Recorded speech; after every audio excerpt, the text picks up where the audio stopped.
All right.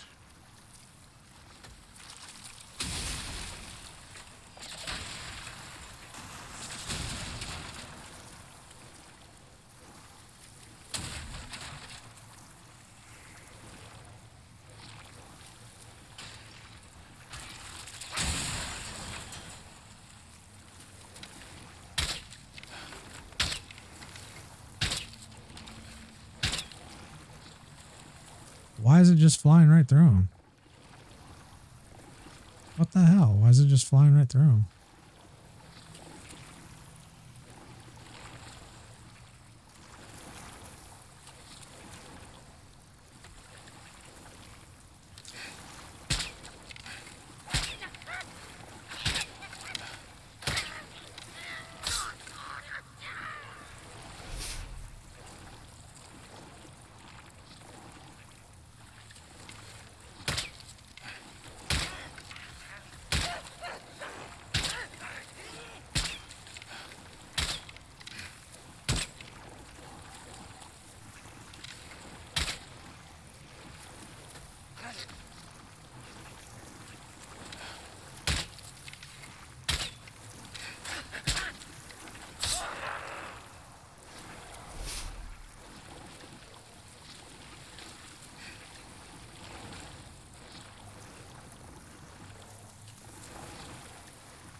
Fuck.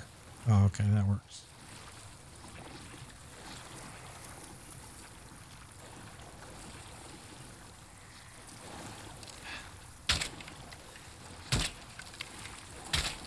What the hell? Why? Dumbass. Fucking.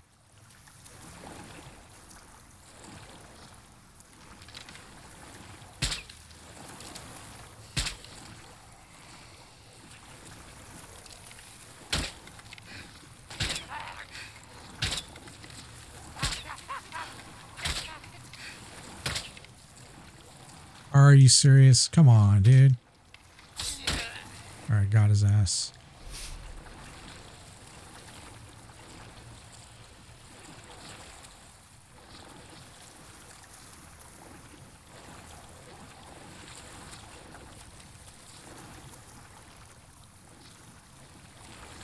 Oh, no guts, no glory, right?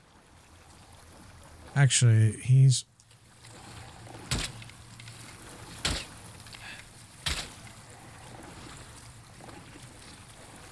Why is it just flowing right through him?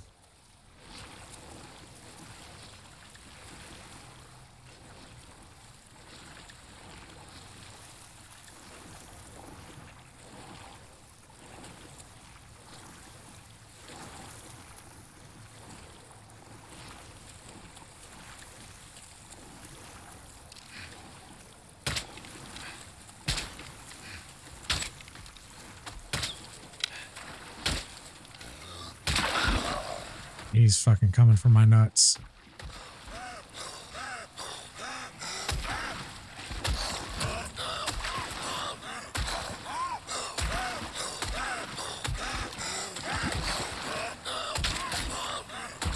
Dumb motherfucker.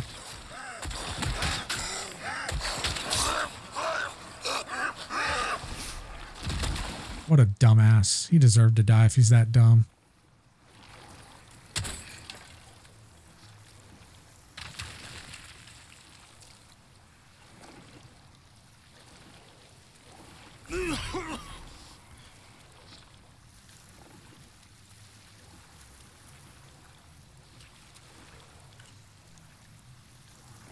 She is fast as fuck.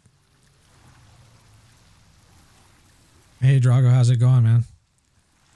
You haven't missed anything. You haven't missed anything.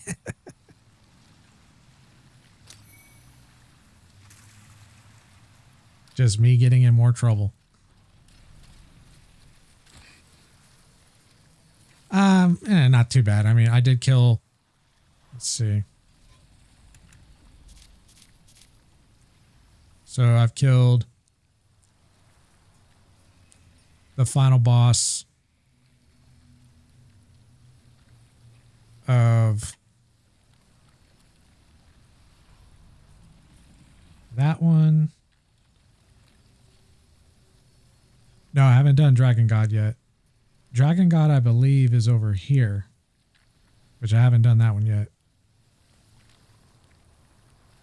But I did do this one. Yeah, I did do Austria. I got her and the knight.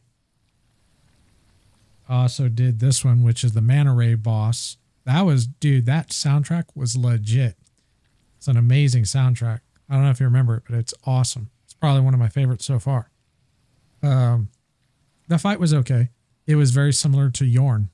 In fact, if it wasn't for Yorn from Dark Souls 3, I might not have figured out that fight.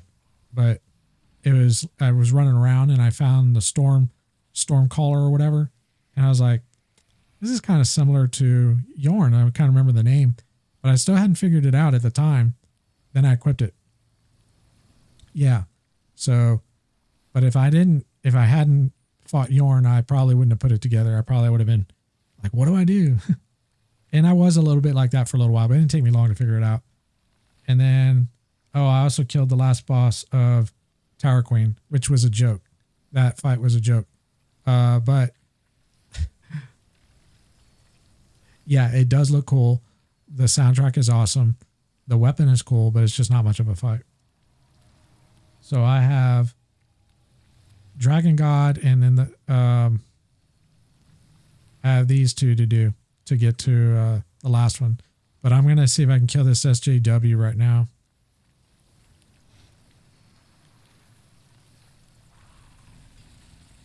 Which, I don't, so last boss of the tower is at the old monk. I don't know. The last boss that I fought in there was the Tower Knight. So there's, I think, one more boss. There might be two more bosses. I'm not sure.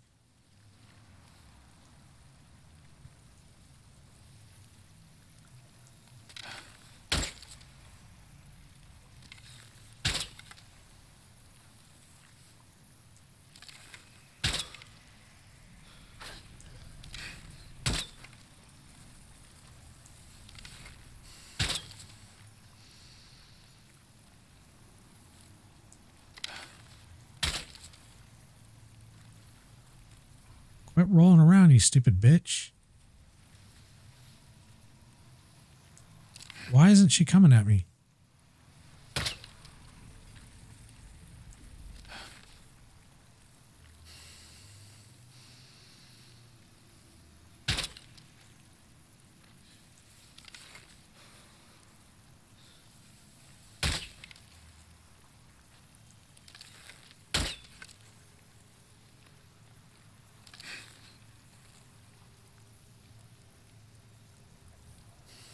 This thumbstick is a bitch to fucking aim with because it's so sensitive.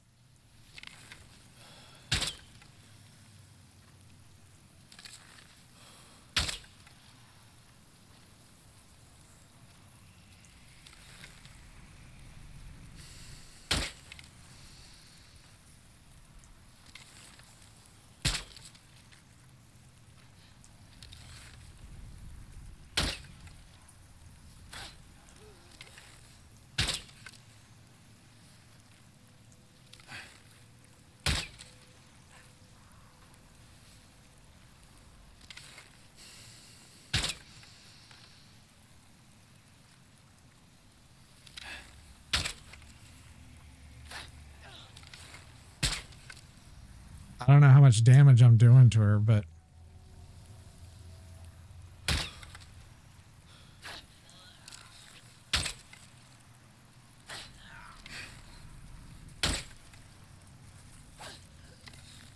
I don't feel bad about doing it this way. She's a fucking bitch, and I can't move around in that moat.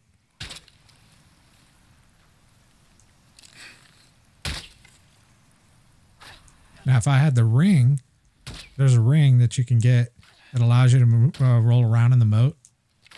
And if I had the ring, I'll fight her with the ring, but I ain't going to fight her without the ring. Fuck that.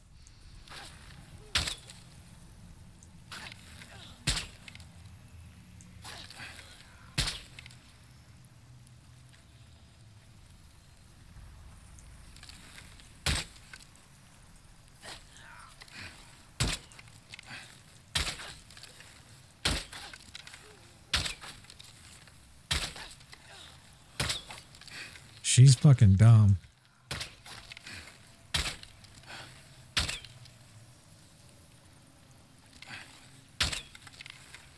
Okay, she got smart. I had to fucking open my mouth.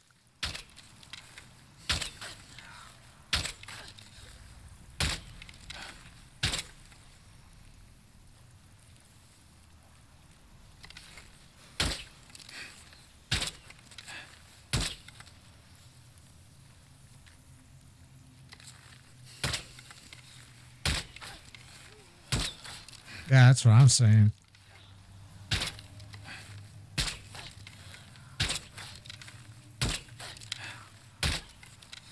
I'm a little surprised. Like, what? Like, how much health does this bitch have?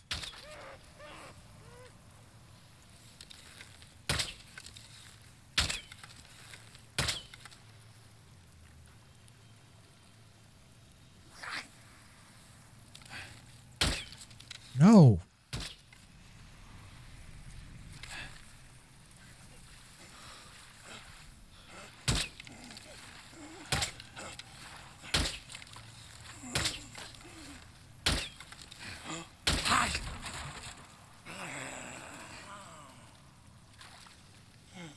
Oh shit, this motherfucker.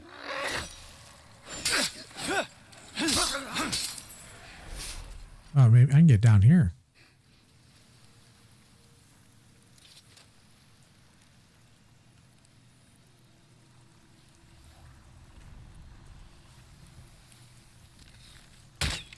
No, don't run away.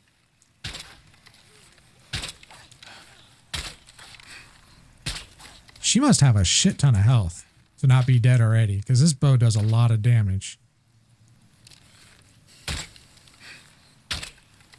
Quit fucking dodging, you stupid bitch. Oh my god.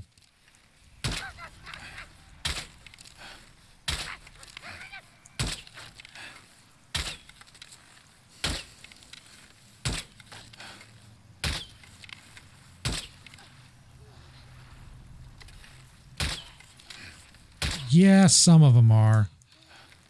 There's one, though, that I fought that was pretty good. The one right before Fool's Idol.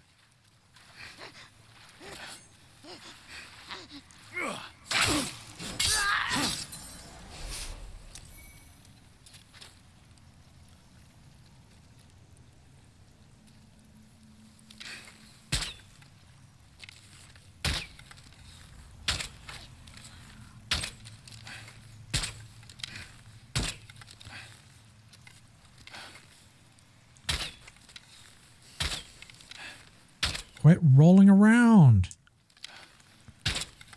Oh my god, this fucking bitch. How much health does this fucking bitch have?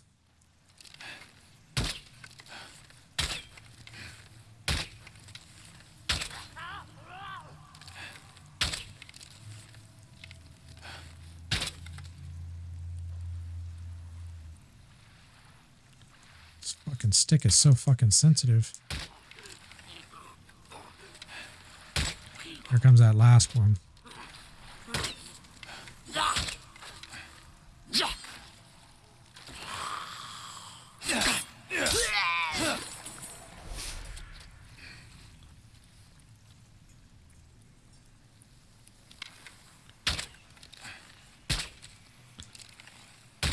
I'm gonna run out of fucking arrows.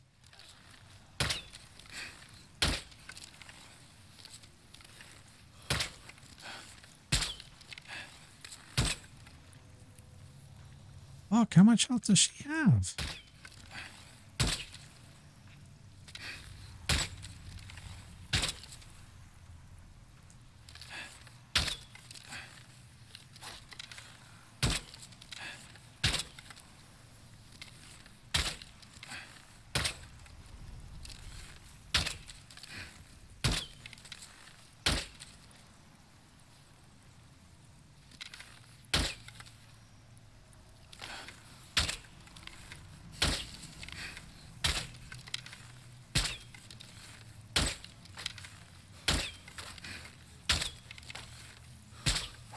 Dude, I got this sick ass sword last night. The Mikado.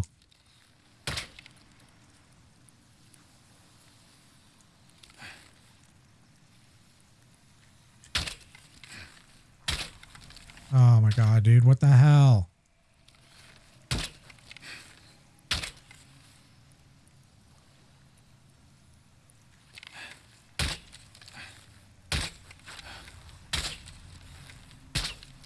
Dude, I love it, dude. It's my new favorite sword. I'm gonna try to. Okay, I'm out of fucking arrows. All right. I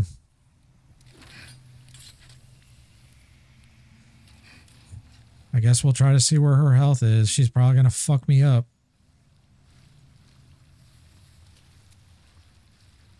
I want to get to this island. Oh shit. She pats around here, but she'll kind of go all over the place, and she moves really fast.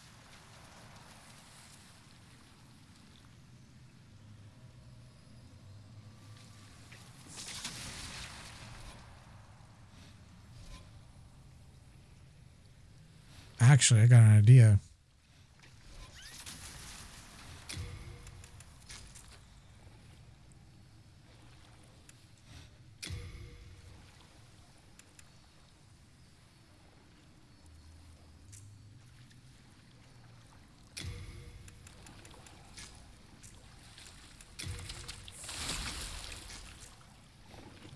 I need to get moving.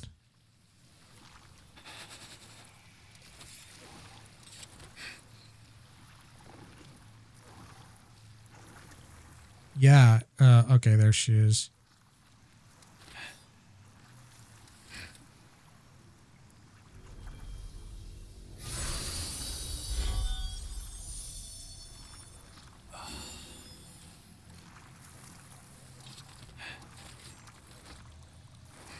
All right, let's see where her health is at. She's probably going to kill me, but I'm going to give her a try. I got my shield on, so maybe I can parry her.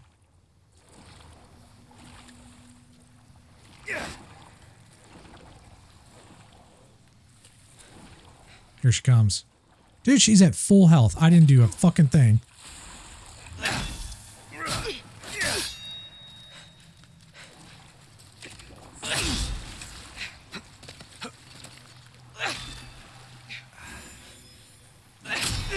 Yeah, I couldn't move because of that moat. I need that ring. I need that ring so I can move around. So the whole time I just blew all those arrows. I didn't do any goddamn damage to her. What a bunch of bullshit. All right, I'm going to move on to the next area.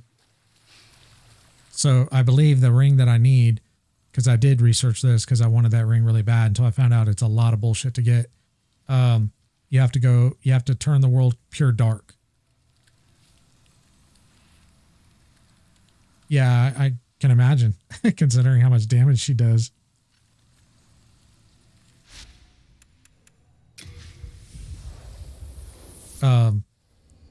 And I want to I'll do the pure dark, but I want to wait and try to do all the pure white achievements first. So, I did just get the miracle wing. So I could actually do another slot, but I'm not going to use it right now. So let's redo our gear here.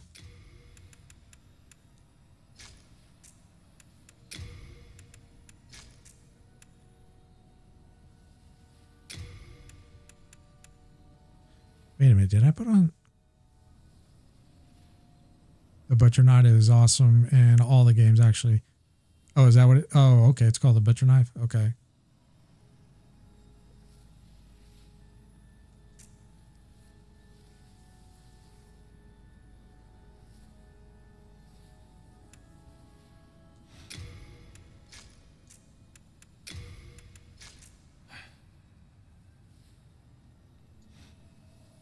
Okay, what spells do I have? I don't need Soul Ray, so I might lose that. We'll keep Cloak. We'll keep Second Chance. Familiar's Prank. I do have the ring now where I can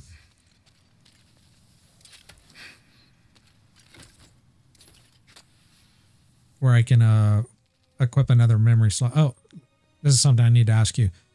What level should I be at the end of the first playthrough before going to like New Game Plus? Like roughly what level is like the recommended? Because I'm content with where my level is. So let me show you where I'm at. So I'm level 59, right? Now, technically, I have 2 points in magic that I really don't want, but I can't get rid of it. And I had heard, so, and I don't know if this is true because of so we talked a little bit about reducing levels. Turns out that there are several ways to reduce levels, but based on what I read, even if you reduce your level, so you lose like the souls, which is fine, I don't care about that, and you'll lose the levels, it takes away from your highest stat point. It's not like you get to choose what stat point you want to remove. Because for me, I want to remove those 2 magic points. I'd rather actually put those into faith. So I can either continue with this character and just be over leveled by 2 points, which really isn't that much. And I mean, I guess it'd be all right. Or I could start a whole new character and take notes from this character, write up an itinerary and create a new character based off of this character and just not do that. Yeah, I think, yeah, you did say something like that. So yeah. So because the reason why I want more faith is to get 24 points so I can have 3 slots. So this is where I've decided to go with like, I guess like a final build. So I do want to use magic, but I don't want to use magic so much as an offensive attack. I'd rather use it for more utility, or like invisibility and a few other spells. Let me see. So like Fire Soul Arrow, I don't really need that because I'm going to use my... Well, that's where I'm at right now, but I'd rather have like I want to put, what is it? I need 8 more points in order to get my faith to 24.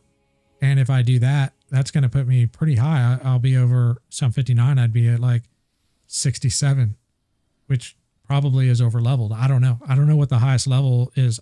I know that it's recommended to be soul level 120 for like, you know, a first run on all the rest of the Souls games. That's roughly, but I don't think that's the same for this. I don't know. I really don't know. I haven't looked that up. I probably should. So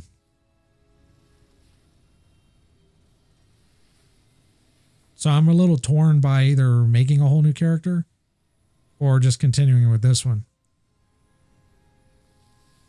So I think maybe tomorrow I'm going to sit down and kind of write up some notes and kind of consider. I don't mind making a new character. I really don't, because I'm going to finish this run. I'm not saying I'm not going to finish this run. I'll finish this one. But I mean, after I finish this, I'm torn between making a whole new character based off of what I know now, so I don't have points put in places I don't want.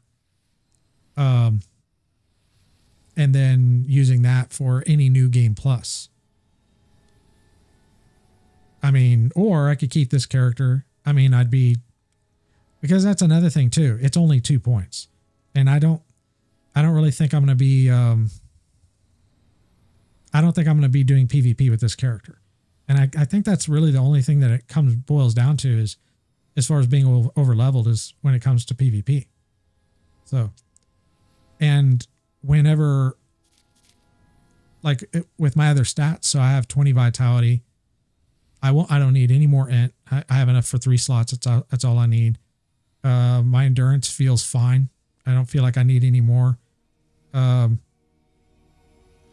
Strength feels good, but I could maybe add more later. But I mean, like the only thing I really want is more faith so I can have that 3rd slot. But aside from that, I don't really feel like I need to level anymore, because I've only got a couple more endgame bosses and then I'm done. And I don't think that's going to be any harder than what I've already faced now. So let me ask you something. You said that Flame Lurker was, I think, one of the 2 hardest bosses or challenging bosses for you playing this game, but you didn't mention the other, which you probably didn't do because you didn't want it to be a spoiler. So was the other boss, was it Maneater? Because I had a really hard time with Maneater. Right. I enjoyed Maneater, sort of. It was literally gargoyles from Dark Souls 1, version 1.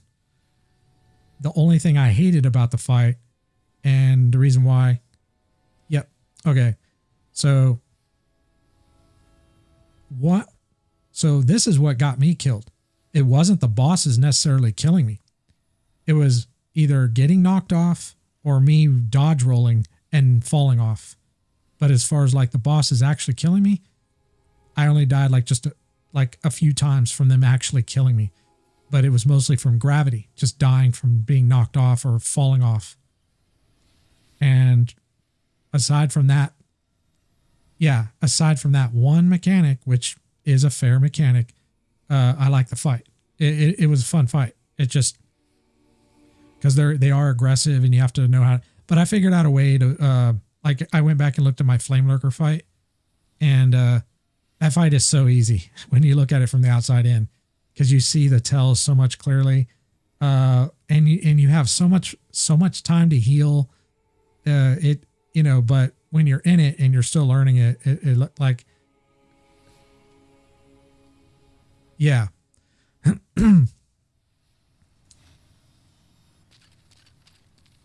So let me look at my spells here. But I did enjoy Maneater. I was kind of pissed off by getting knocked off all the time. Yeah.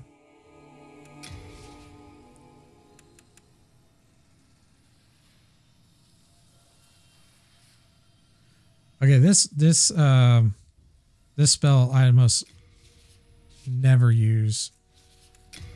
So the only spells, it's why a few challenging ones stand out. Yeah, that makes sense. So this is what I've gathered from spells so far. But there's some more spells I need to get. There's like another NPC I think I need to unlock that I haven't found yet. Hopefully I can still find her. I think it's a woman. She sells spells, but I'm not going to need enchant weapon anymore. Probably not. So I'm not really concerned with that. The only one that really comes in handy is cloak. Water veil could be handy. Yeah, definitely would use that. But fortunately those are only one slot, and you can't stack, and I wouldn't stack cloak with water veil anyway. So that's another thing I learned. You cannot have multiple buffs on at a time. So let's say I have cloak up. I can't put up another buff. Now I know first thing reaction would be like, well, that would be overpowered.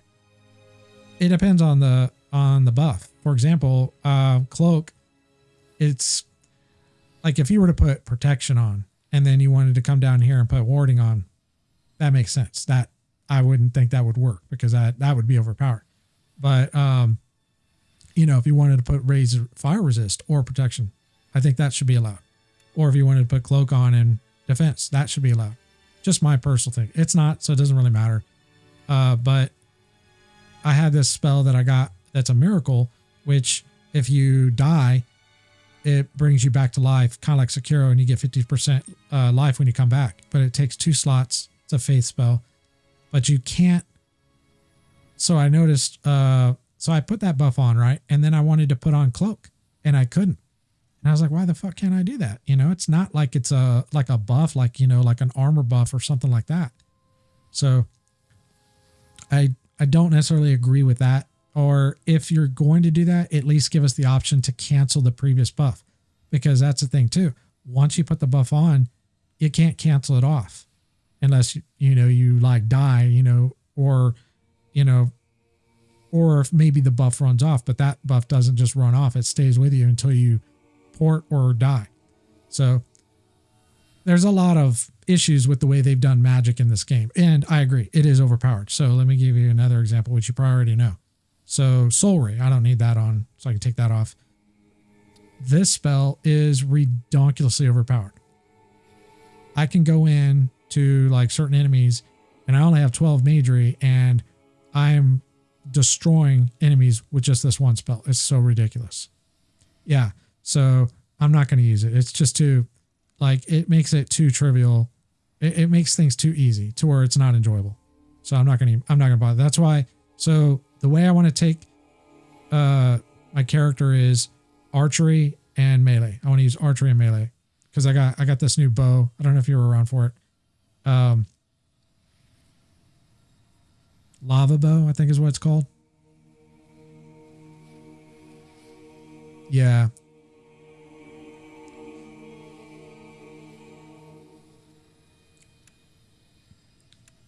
So I'll probably think about it a little bit more tomorrow as far as like what I want to do, but yeah,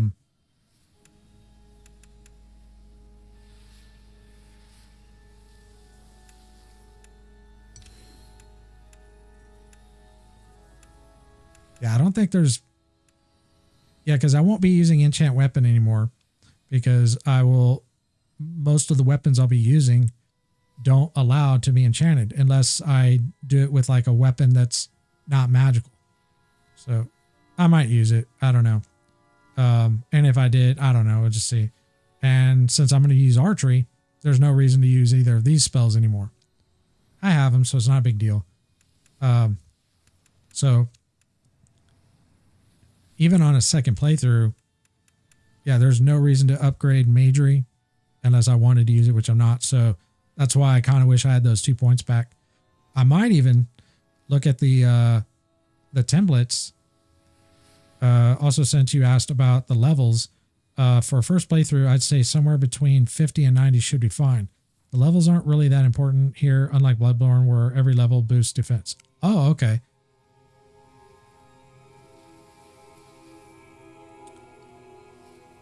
All right, well then I'm going to go ahead and start putting in points into faith so I can get that third slot. It's just that's a lot of points because I got to put in like 8 points just to get that third slot of faith. For miracles. But I guess I could put it in, and if it doesn't work out, then if I do make a new character, then I kind of know. Because another thing I could do is when I make a new character, maybe I could go with lower magery because I don't think the magery is going to matter for something like this. I don't know. Like I'd have to look at the templates because there are templates that probably have. So I don't need luck. So I'd want to go with a template that starts out with low luck and maybe low magery and the rest all buff, as high as I can probably get. I don't know, but I'll look it over tomorrow. It's just something I'm kind of brainstorming about.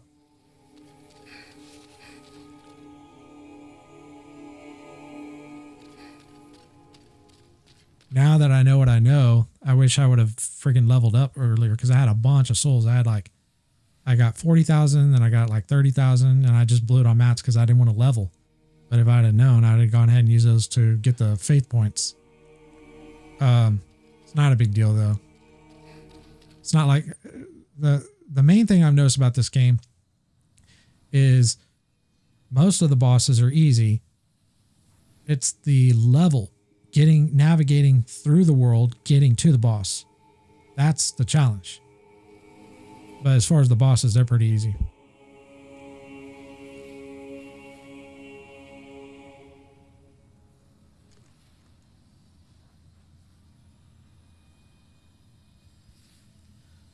But I love the areas are way harder than the yeah. I love archery in this game, and I love the melee. And I like the magic, but I think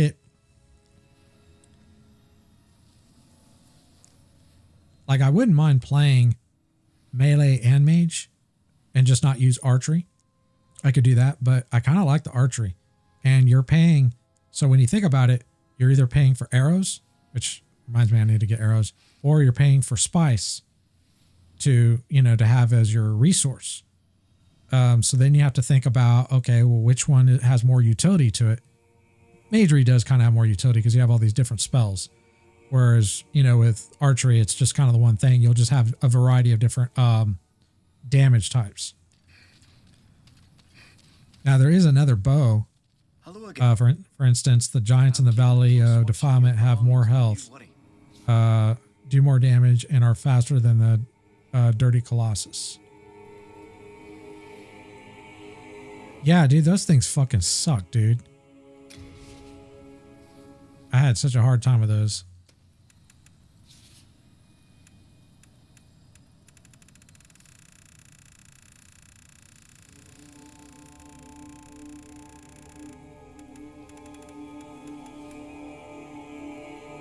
Yeah, it was pretty bad. I mean, at the time it was kind of fun because I was trying to figure it out, but it's not particularly that great.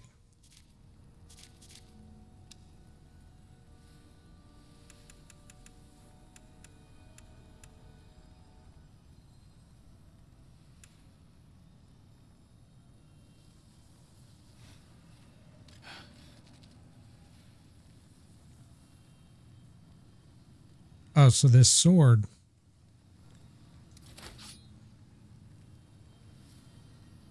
It's already pretty beast, but I was thinking, you know, it'd be cool if I could upgrade it, and found out the way to upgrade it is you need colorless demon souls. You do good damage to it immediately, then you break its flimsy wooden armor, and you do more damage to it. Yeah. I did, when I fought that boss, I did kind of half spells and half melee. So I would go up to it and I would chop at it. And then whenever it would try to, you know, do like that AoE damage, I'd disengage, cast some spells, and then reposition, then go in and do some more melee and just kind of rinse and repeat that. But I could actually upgrade this friggin' sword. I don't know what the max is on it. I'm guessing maybe +5. But I could actually make it even more powerful. But in order to do so, I'm going to have to go pure dark on all these worlds, which I can do once I'm finished. And then I can get those colorless demon souls.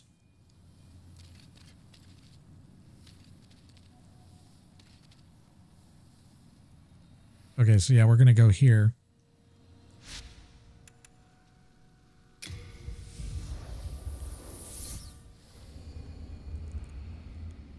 So I only have 2 more end bosses to kill, I think.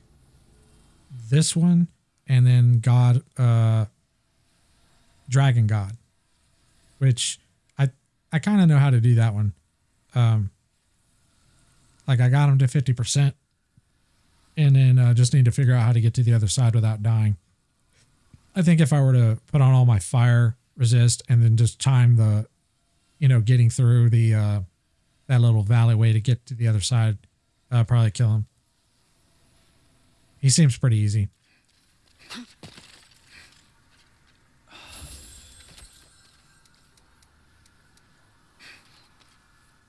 Oh.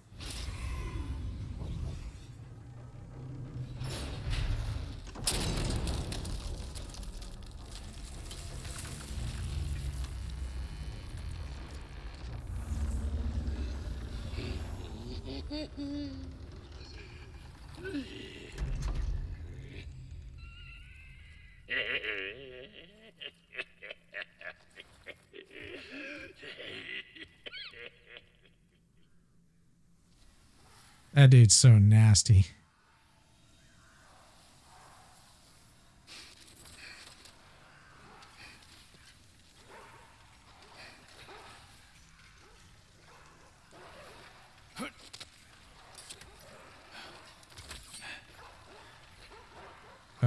Let's do this.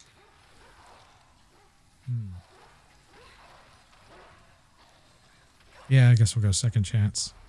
Dragon God, the older, slightly more interesting version of Bed of Chaos. Yeah, I guess it is kind of like that. It's really cool looking though, dude. It's a really cool looking boss.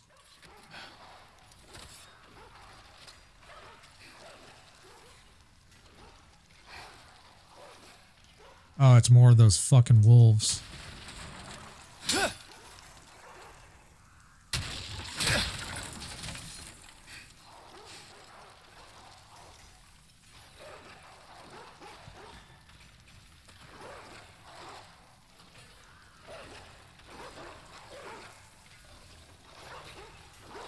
Like, I already know what's going to happen. I don't even need to open my mouth for this. I already know what's going to happen.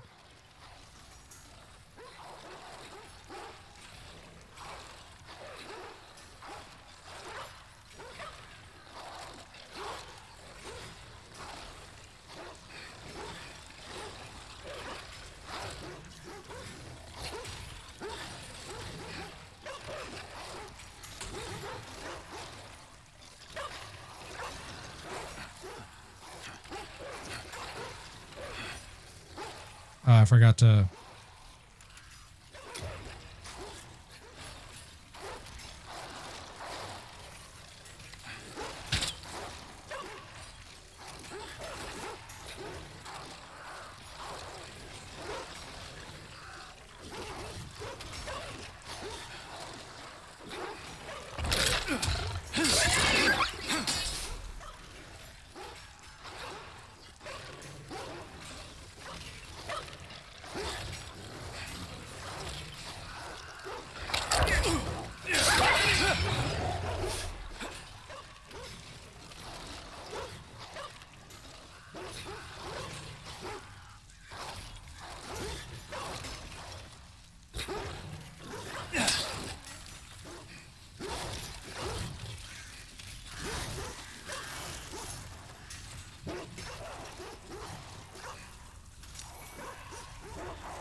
I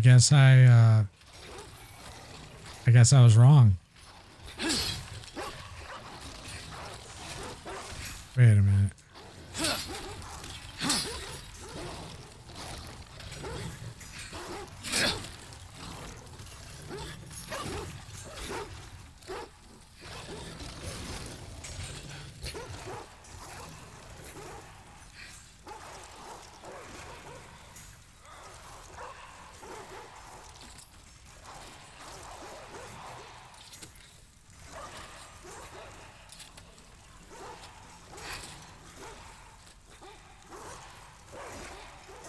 The benefits of not opening your mouth are showing already.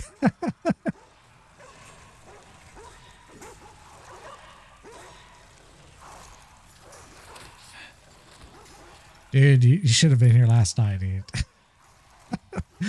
There was some fucked up shit that happened, man. Okay. So, it's already over with, so I'll just kind of say. In this game, everywhere I've been in this game where there's been a phantom and I've killed it, that's it. It's gone. It's, you know, if you die and you go back through that area, the phantom is no longer there because I killed it. So I'm headed up towards the last boss of the jailer area, which is World 3. So I guess it's 3-4 or 3-3 or whatever. And there's this long stairway that's like going up. And, you know, I've already kind of mentioned that I like ground beneath my feet, like directly beneath. And the way the stairway is, like, you could easily fall off and die. And, you know, gravity death. So, yeah. So I'm walking up there, right? And I see this mind flare. And I'm like, okay, fuck this. Hold on, these dogs are getting annoying. So there's a mind flare, right? And he's padding around up and down the stairs. And I'm like, okay, I'm going to be smart. I'm going to take him out with my bow. And I did. It took a little while, but I took him out. So I proceed up and I get up there and I died or something. Because of man-eater. Yeah, because it's man-eater. So I die and I'm like, all right, so I got to, you know, head back up to man-eater.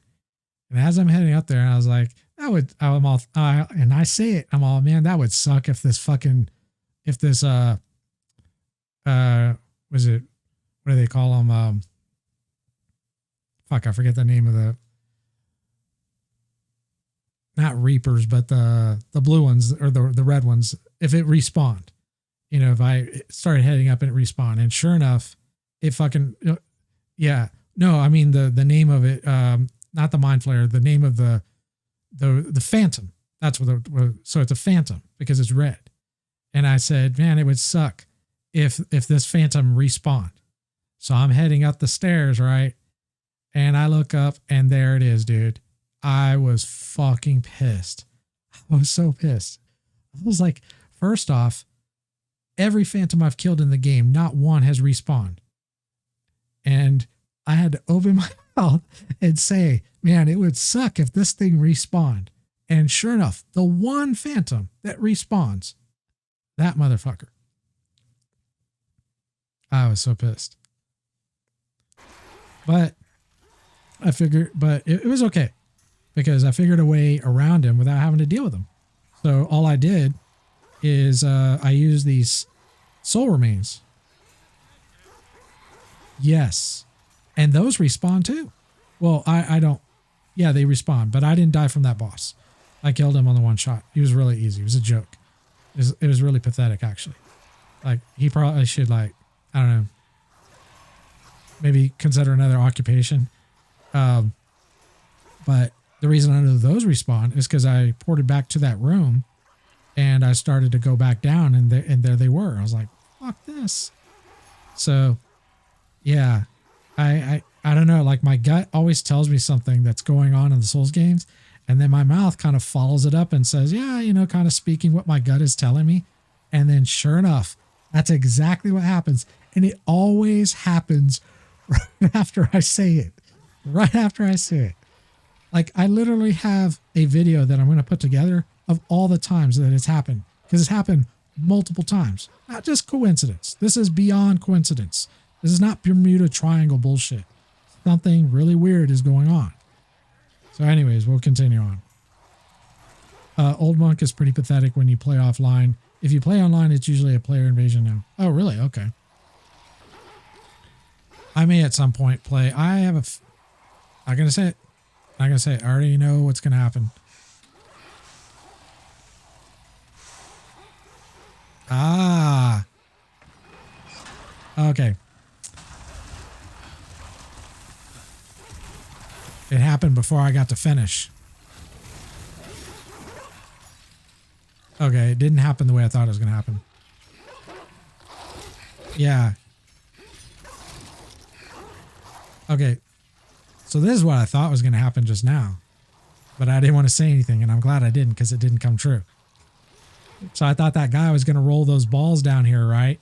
These balls were going to roll down and somehow, you know, cause damage to these wagons and then free the wolves, and then the wolves are going to attack me. But that didn't happen. It didn't happen because I didn't say it. If I'd have said it, that's what would have happened. Dude, this shield, that little wood shield, that's legit, dude. It works good for parrying. That's how I killed that knight.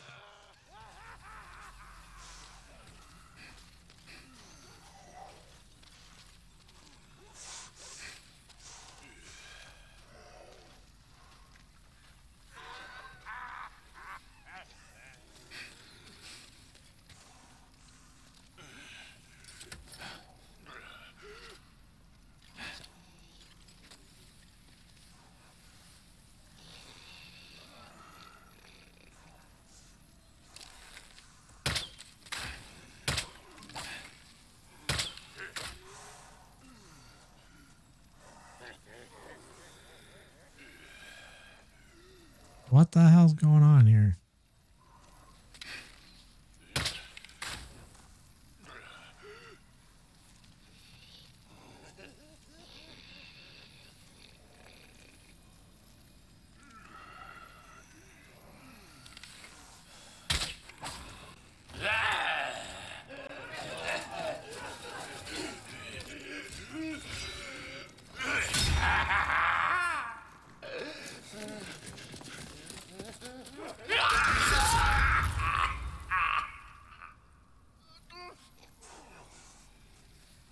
Okay. I was like, what's going on here?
It's worth a try.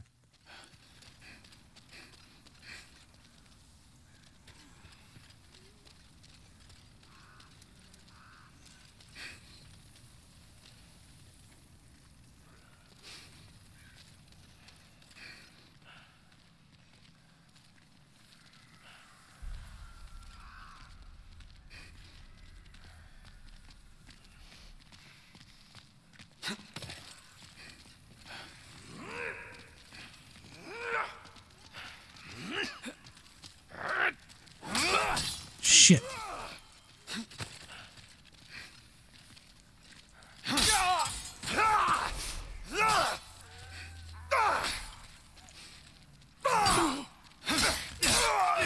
That guy had a lot of ambition, but it didn't really work for him.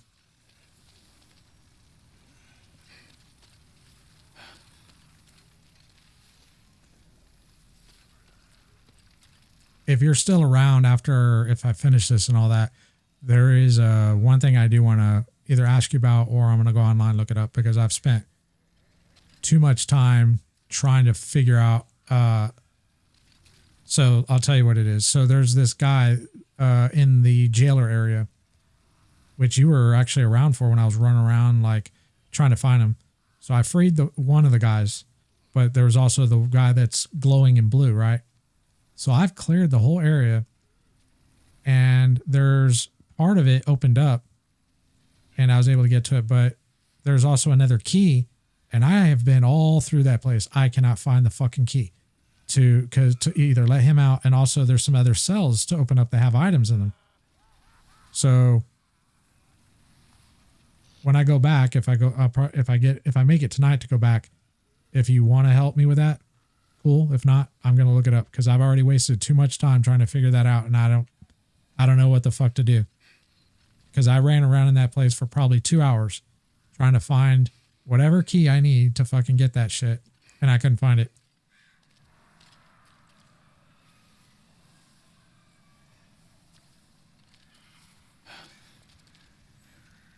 The only thing I can think of as the reason why is maybe I need to be in pure dark world. And then maybe when I'm in pure dark world, the key magically appears somewhere, and then I can unlock him and let him out. I don't know. Because I'm in pure white, and it did unlock certain parts.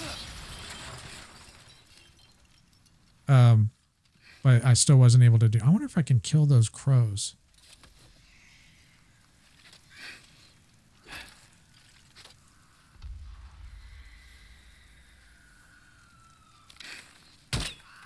Nope. That'd have been cool if you could. This thing looks so realistic.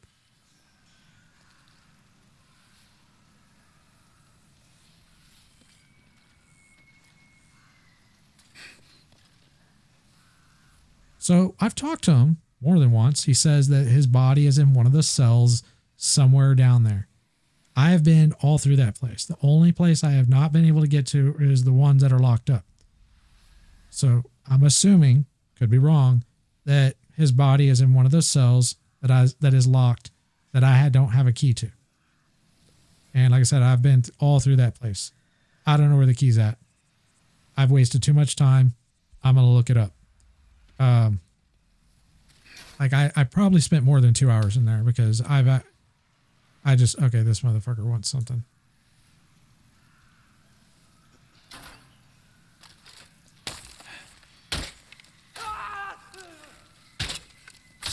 And he just stands there like a dumbass.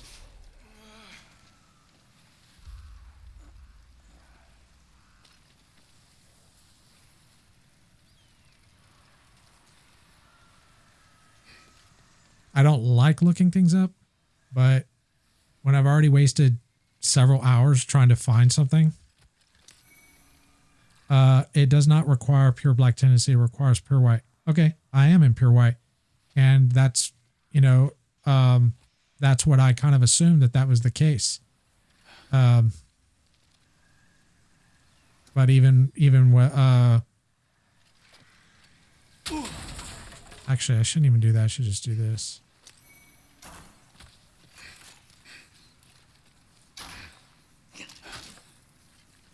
Where's he at?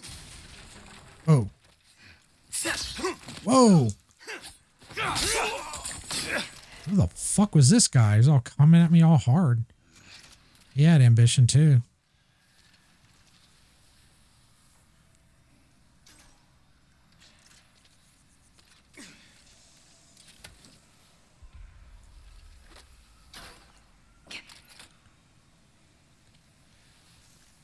I hear you, but I don't see you.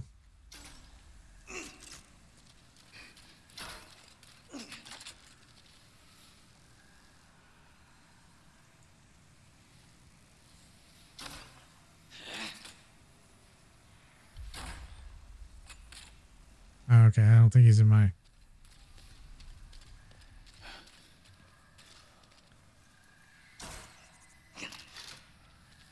Like, I feel like I've combed that area. Okay. Yeah, I feel like I've combed that area pretty well to finding whatever key is needed to not just free him, but also unlock all those other cells with items. Because once you reach pure white, there's a barrier that used to be there to block the way. You can access it, but the cells are locked. So I'm missing a key. Now, where that key is, I have no fucking idea. And I am not wasting another minute looking for that key. I've already fucking run around in that thing like an asshole. And I kind of feel pissed off about it, losing all that time.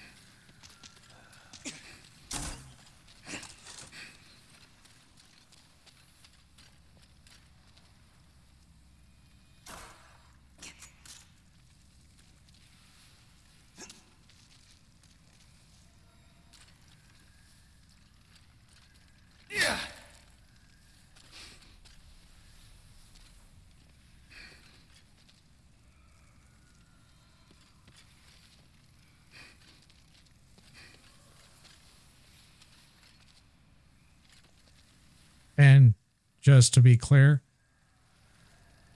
this is how obsessed I became trying to find that key. So I went through the whole jail, right, for a couple hours. And I thought, maybe the key's not in the jail. Maybe it's another part of this particular world. So I started going through the whole world looking for it. In fact, I spent more time looking for that fucking key than playing most of the game. Like most of last night was spent doing that shit. And then another night doing that. So I don't know where this fucking key is.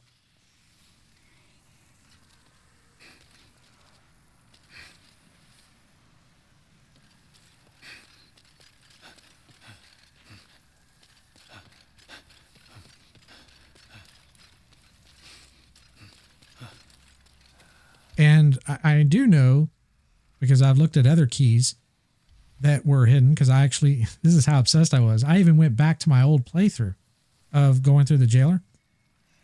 And I noticed that whenever there's a key or an item, it'll sparkle. It's very faint, but it'll sparkle.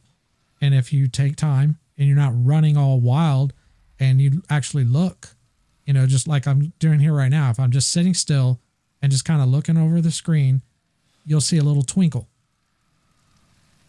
I don't know where this key is, man. I've spent a lot of time trying to find it. I have no idea where it is.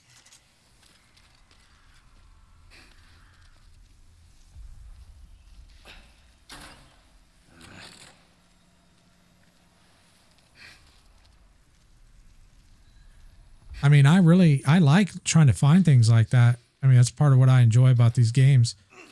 But it got to the point with this particular item that it kind of sucked.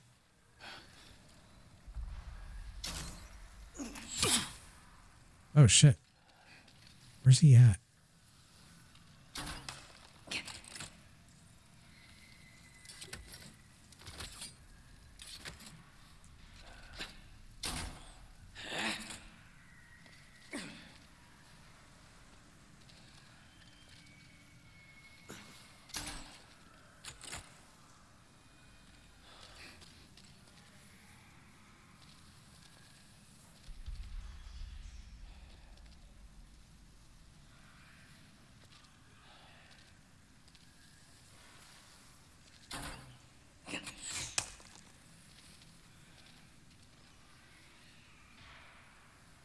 Oh, he must be up here. I don't know. It sounds like he's coming from up the top over here.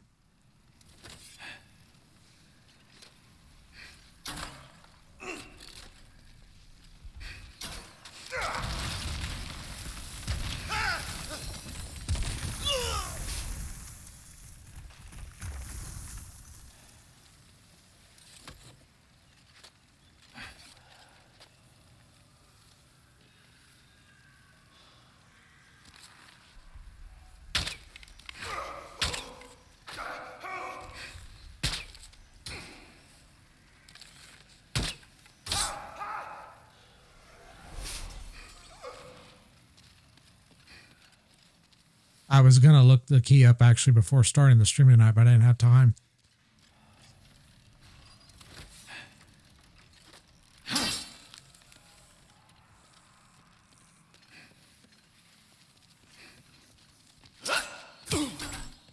There he is.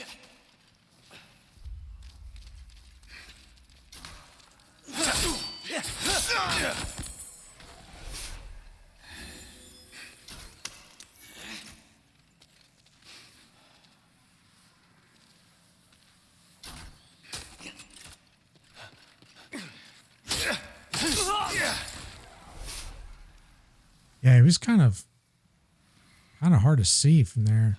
Let me go take a look at that.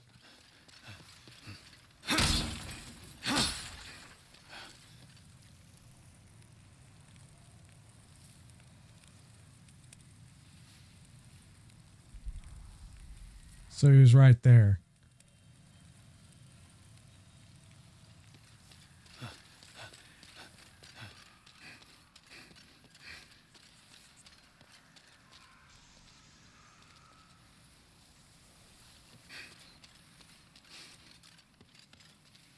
So let me ask you this. The key that I'm looking for. Okay, first question. I obviously need a key in order to let that guy out, aside from Pure White, which we've already established, and to get into those other rooms. So my question is the key in that area, which is technically 3-1, or is it somewhere in the world that you have to find somewhere else and then come back to that and then unlock it?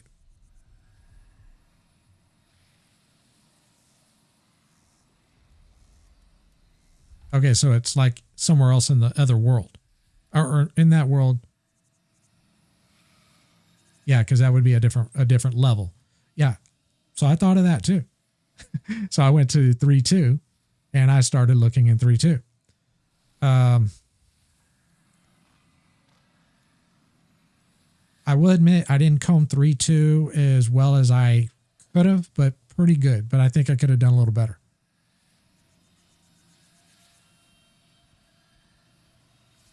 Yeah. You know what? Since I know it's in 3-2, I might wait and look again because I think I can give it. I'm willing to give it more time in 3-2, but I've already turned 3-1 upside down. I could not find it, so I might go back and try to find it without looking it up on 3-2.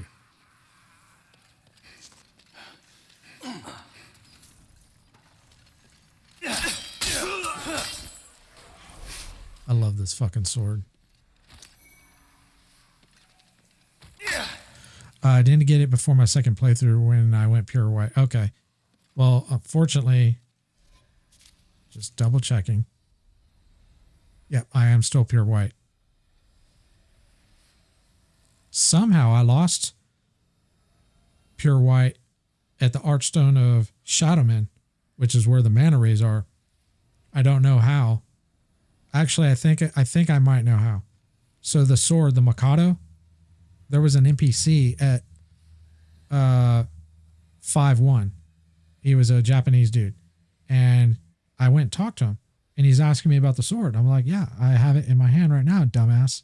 And then he gets all pissed at me and says, you'll pay for your insolence. And then he fucking attacks me. So naturally, I had to kill him.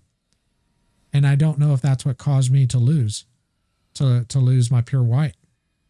I don't know.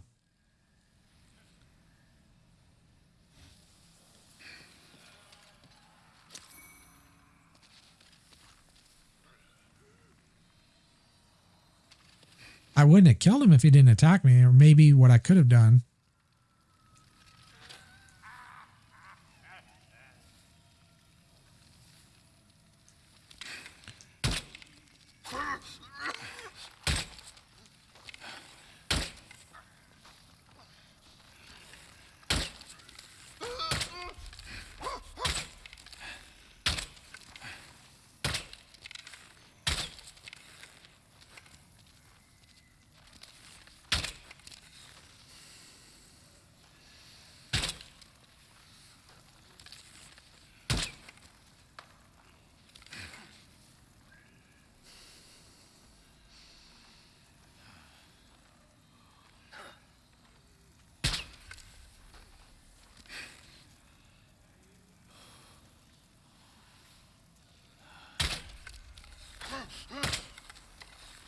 Yeah, it's taking forever. Fuck that. Whoa.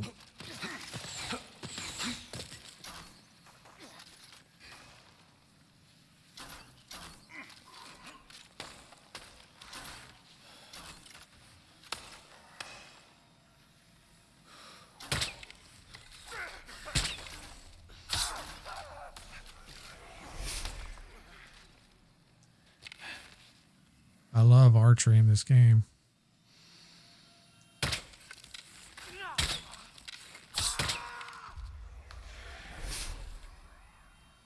Yeah, I think that's what did it. But I don't call it murder, dude. He attacked me. That's self-defense.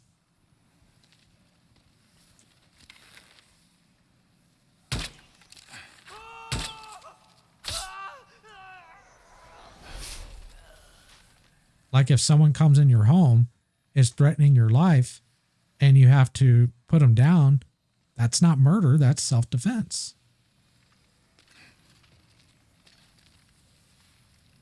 And I was defending myself.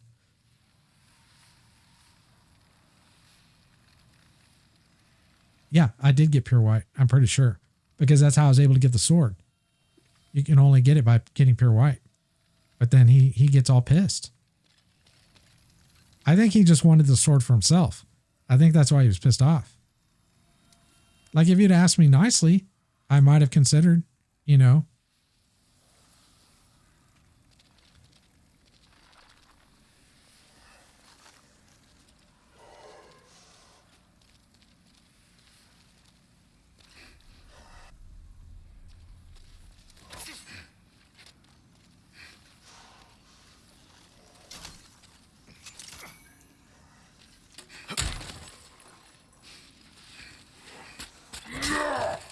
Motherfucker, this asshole, and I don't have my shield.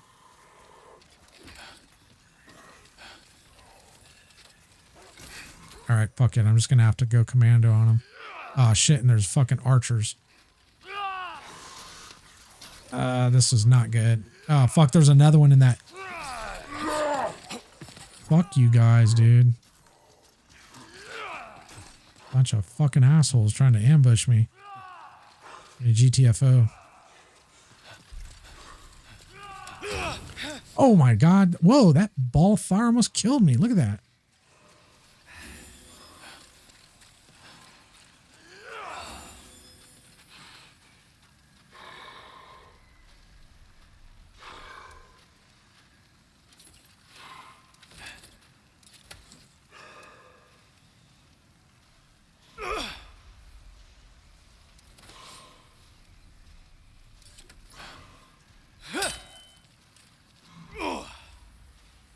That's right. I can't put it on.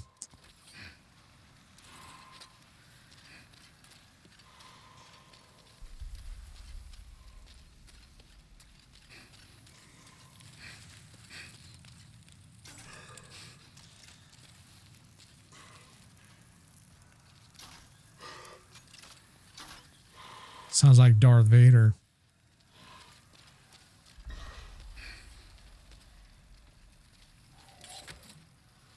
I should put on my shield because I think I can parry his ass. Maybe.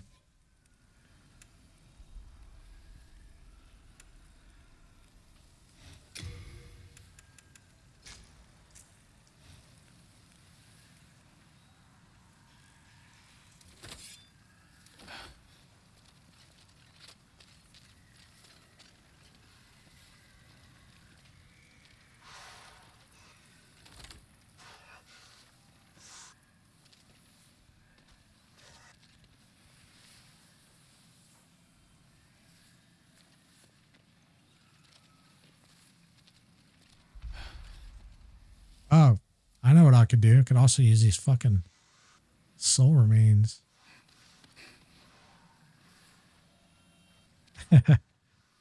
Well, I did kill that one guy.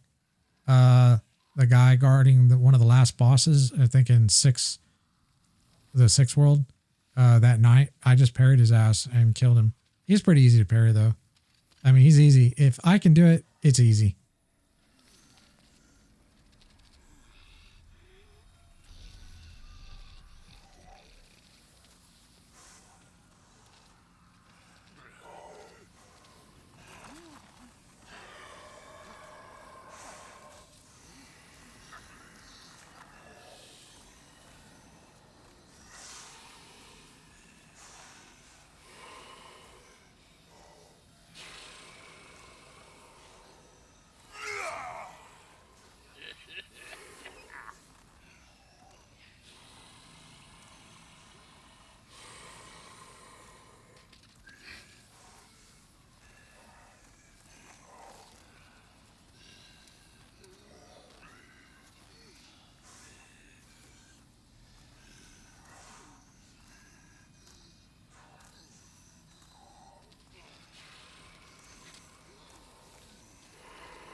I fucked him up, dude. I fucked him up. He didn't stand a fucking chance.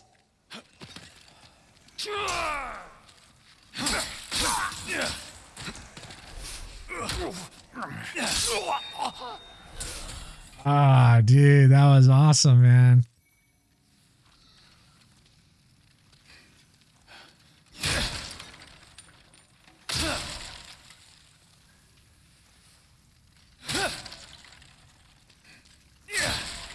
I really like this sword, but it is cursed. So as long as I got my regen ring on, it cancels it, but I have to have it on.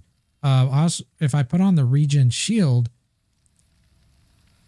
like it could be on my back and I could two-handed, but it doesn't completely cancel it out, but it does help.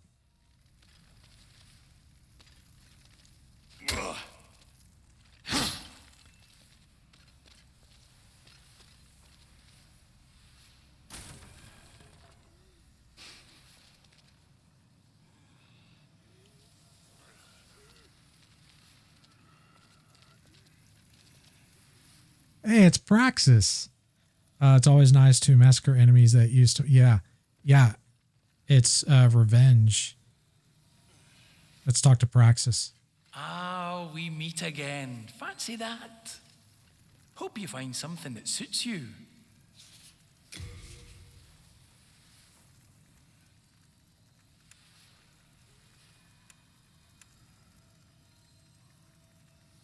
Ooh, Night Sword. I want, oh, that looks kind of dope. Might get that at a later point.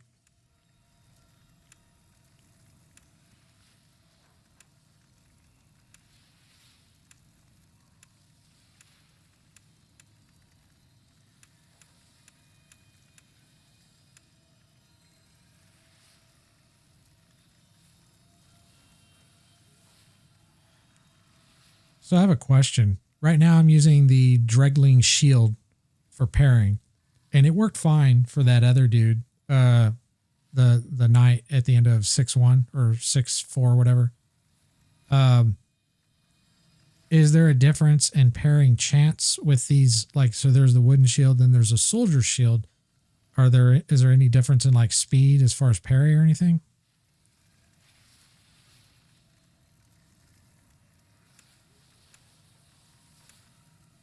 Well, this one has really good durability. Maybe that would be better because it would last longer.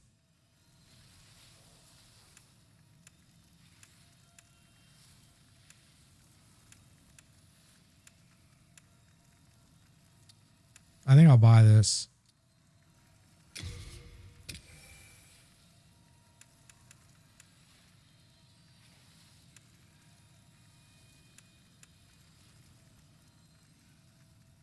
Yeah, but you were saying, I think you were saying something.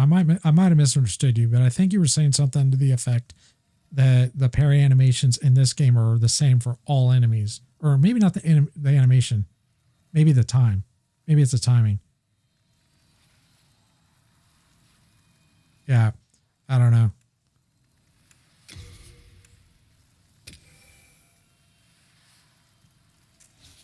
Thanks for that. So one of the things I've noticed, well, the parry timing is almost the same for all enemies. Yes, that's what you were saying. Okay. So one of the things I kind of noticed, obviously with this remake, it's not for all NPCs, but most NPCs now have some sort of lip sync with obviously their voice. Whereas most of the other games, you don't really see that. And I know this sounds weird, but I almost kind of prefer it when their mouths don't move. There's something that almost like this eeriness about it, because you're kind of like especially when you're talking to like Dahl and Bloodborne. Okay, so you kind of know what I mean without me having to like really explain it. This is cool though. Don't get me wrong. Like, that's true. I agree. It does depend on the NPC. Like, I don't mind it though. Like, I don't mind the lip syncing. But I think there are times where it's, best where there isn't. Like, for example, the, yeah. And the, what's that little, the prophet kid up at the top of the Nexus that you have to talk to at the, early in the game. Like, he doesn't have any, mouth movement. It's just, starts with an M, the monumental, there you go. The monumental. Yeah. Yeah. So he doesn't have any lip sync at all either. And neither does, the girl who gives you upgrades for your souls.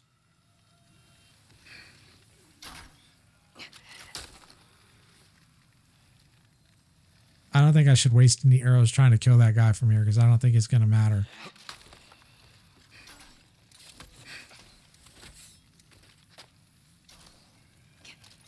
We'll try one shot.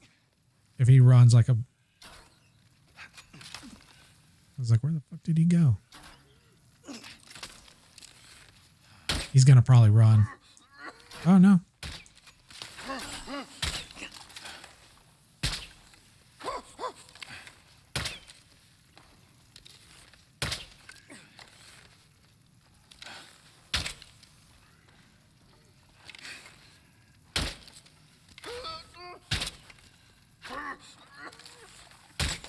Don't get away, motherfucker.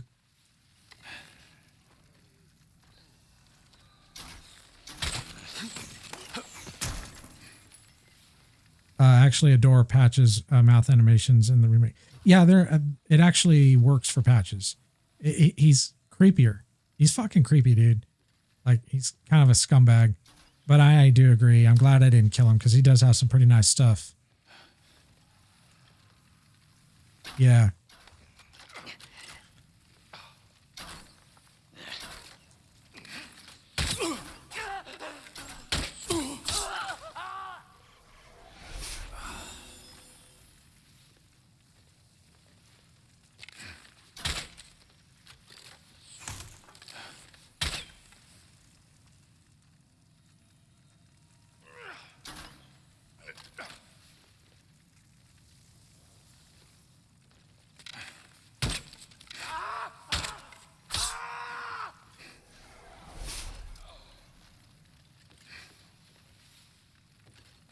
And he's been treating me a little bit better ever since he got back to the Nexus. One of my NPCs split. He just fucking left. And I was like, where the fuck did this guy go? And then I noticed he left as soon as Patches showed up. And I was thinking maybe Patches killed him or something. But I also remember in all the other Souls games, there will be NPCs that will sometimes kill others, but they'll leave their souls. And the guy who's missing, there was no souls. There was nothing, like he was just gone. So it's like he just fucking packed up and left. But they can't just leave. They're in the Nexus. So I don't know what the hell happened.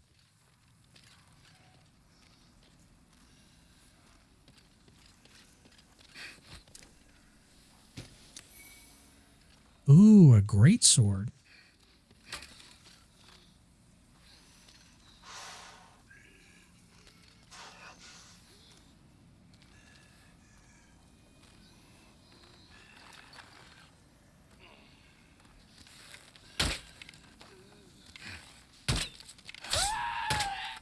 Got him.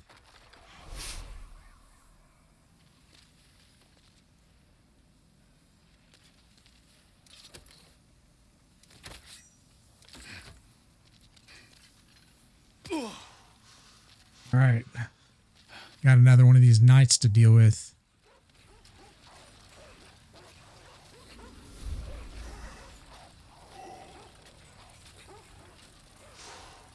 He doesn't have a shield, though.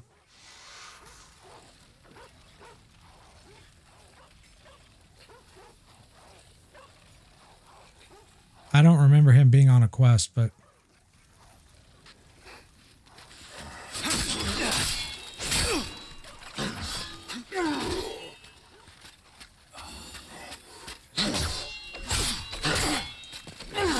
No, no!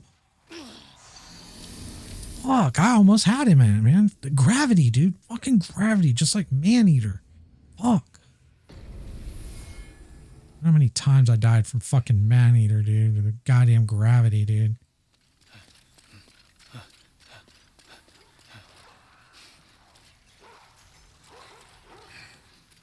I almost had that guy, too.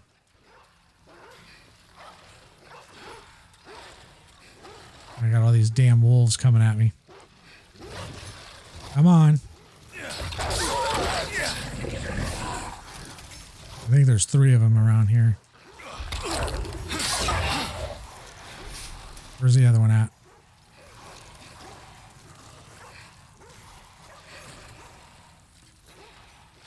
Where are you at, motherfucker? Could have sworn there was a 3rd.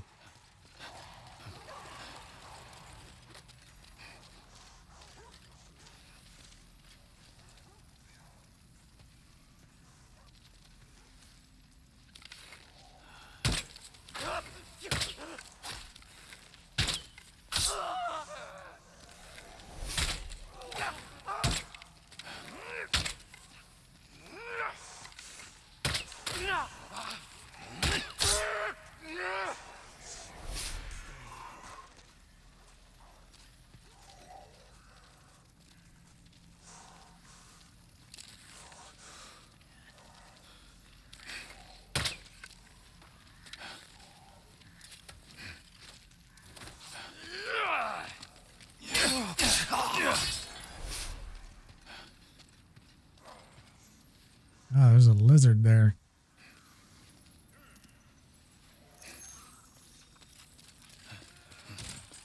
Fucker.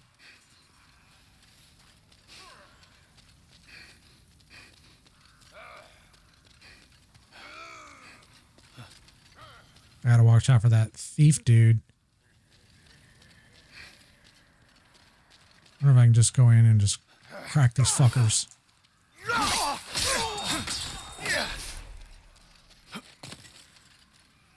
Well, if it was the knight with the sunish shaped shield, he's on a quest to find his father. Yeah, I don't remember. He was glowing blue.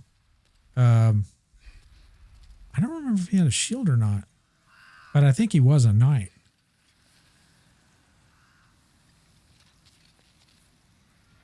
Yeah, but here's the funny thing. I accidentally attacked him. It was purely accidental.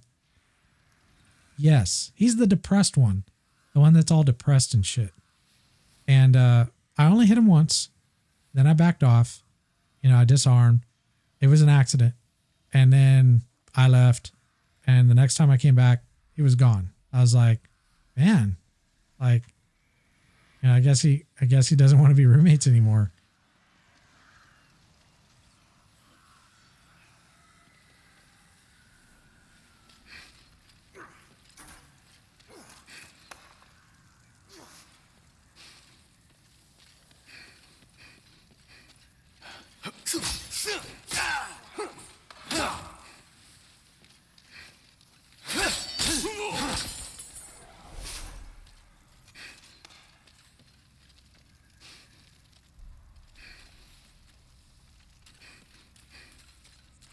But the weird thing is he should have left a soul.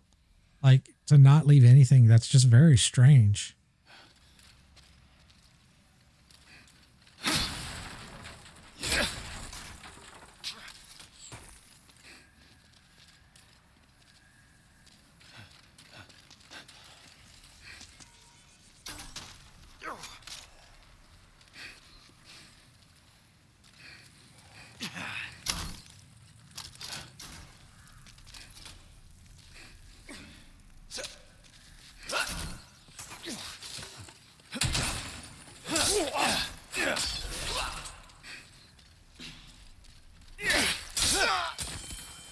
I love this fucking sword. Get fucking surgical with this shit.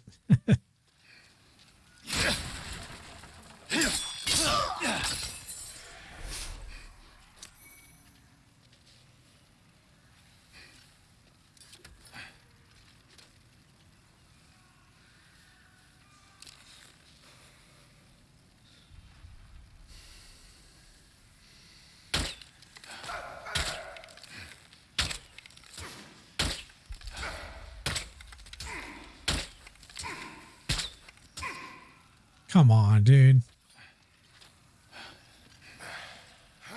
And he fucking healed. Fuck off.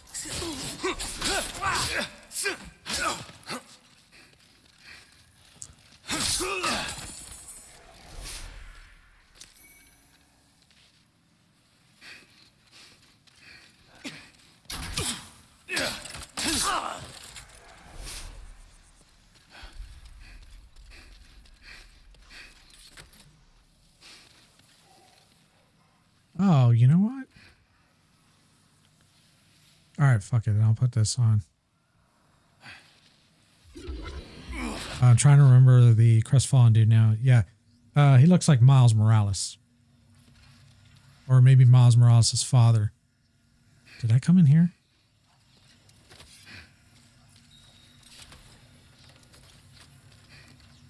Nope.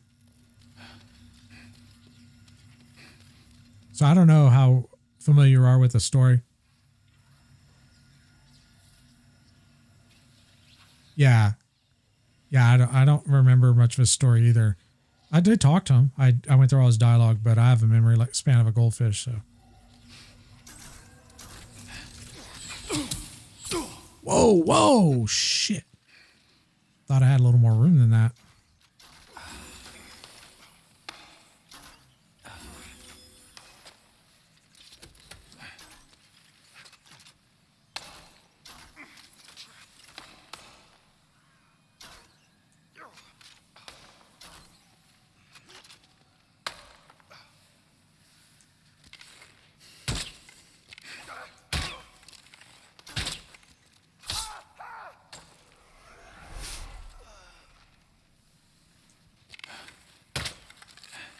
When I thought he left because I attacked him on accident, but I don't think that's the reason. I think he just left.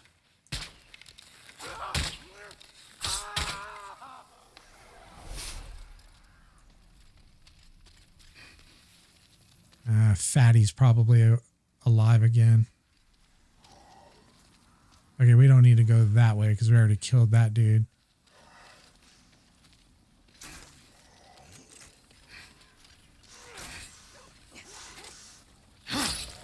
Whoa, there's another archer? Fuck. Thought I got them all. Where's the other one at?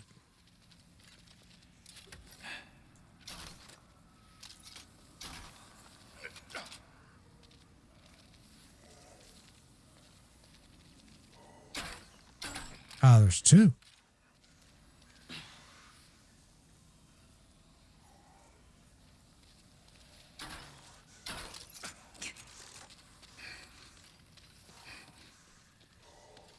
They weren't there last time. I think I took them out somehow. What's that?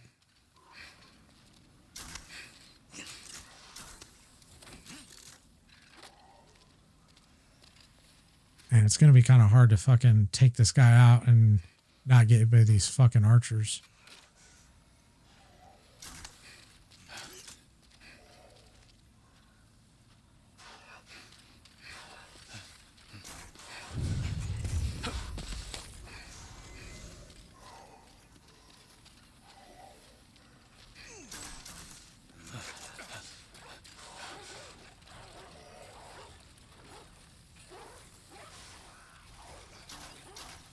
Oh, he kind of pats for a long ways. Look at that.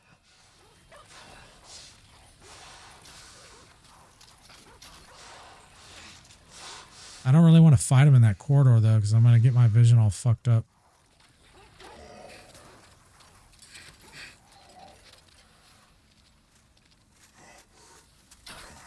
I think he's behind me. Yep, he's behind me. Maybe I can lure him down somewhere. Yep. Lure him away from these archers. Yeah, maybe we can do it right here.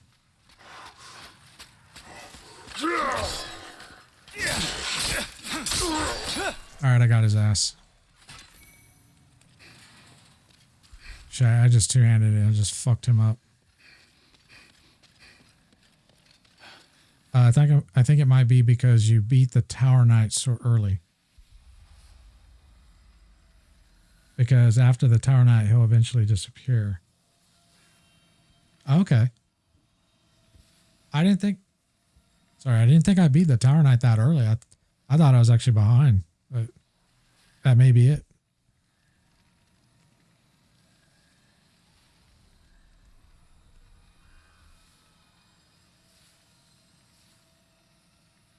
So this is the boss order that I killed. Phalanx was first. Then I did the Red Dragon. Then I did Fool's Idol. And then I think I did the Tower Knight. Because I skipped Spider because I was having a hard time with it. I didn't do the Adjudicator because I didn't know how to do it.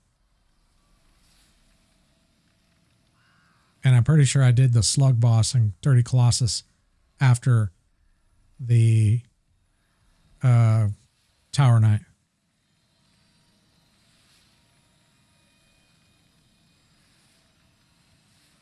Okay. Yeah, well, yeah, I see what you're saying. You know, another thing that's kind of weird. So Patches, but it's early for his quest line. Okay. So Patches was actually down in the lava area where that meth head was in World 2. But the funny thing is Patches is actually in World 5 too. So, like, you can run into him in either place. So it's almost like I did it out of order. Because when I ran into him, the dialogue didn't really match up correctly. Not a big deal, but I'm just wondering if that screwed up any of the quest line.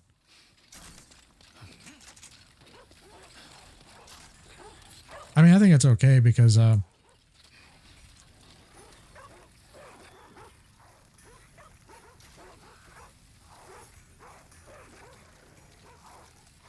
don't know if I can get him.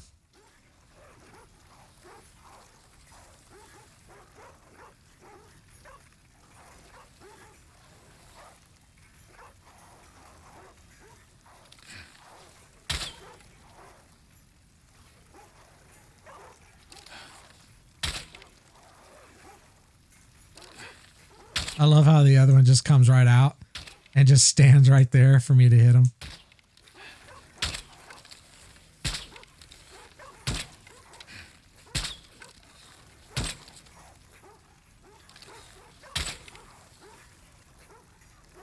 Okay.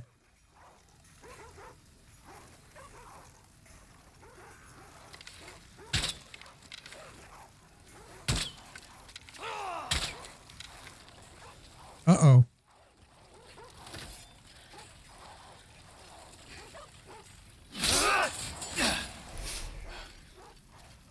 Because killing the Tower Knight eventually makes him leave. Okay.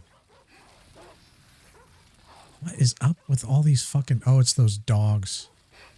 Or wolves.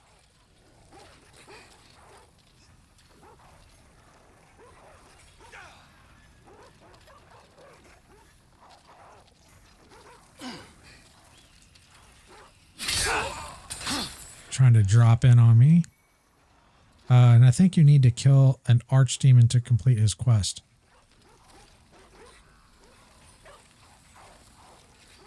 Yeah, I don't know. I mean, I don't know if I had killed one or not by the time he split. I think I did.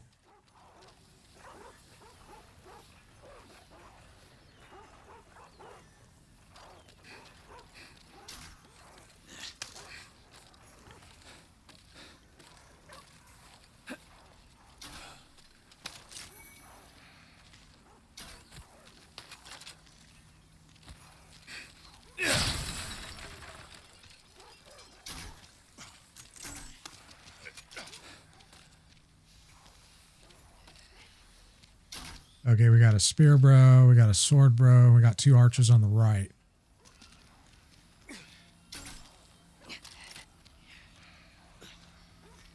Oh, we got 2 spear bros.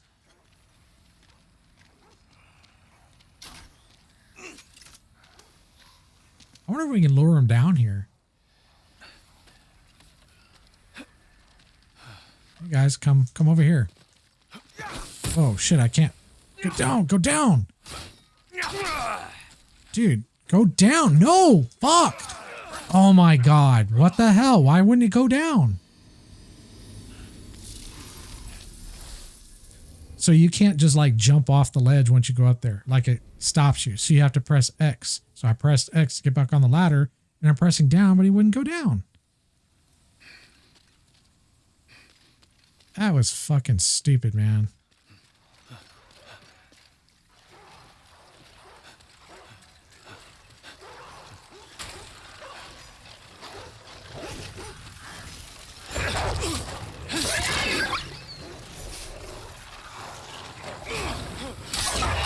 Great, I'm on fire. That's awesome.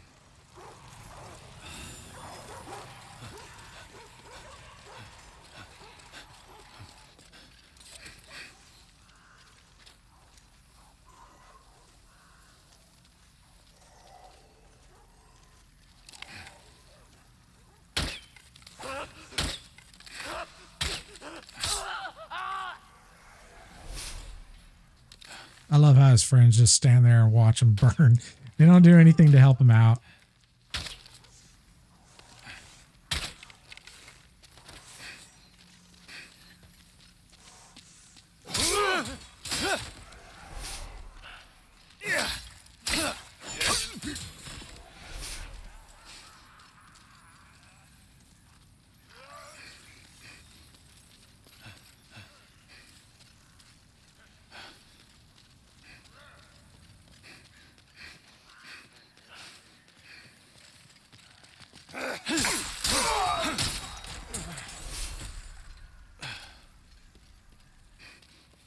I know the fucking thief is down here.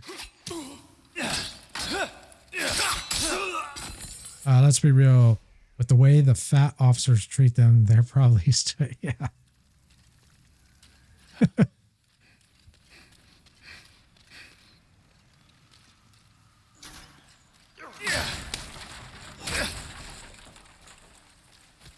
Oh, I missed this last time.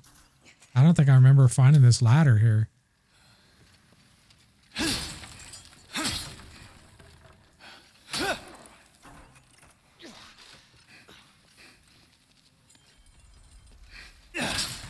Oh, yeah, because I didn't get this item. Ah, shit. Awesome. Some ninja moves right there. It's always fucking gravity, man. Goddamn gravity. And I didn't even get the item because I was fucking over carrying.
Damn, that motherfucker hit me pretty hard.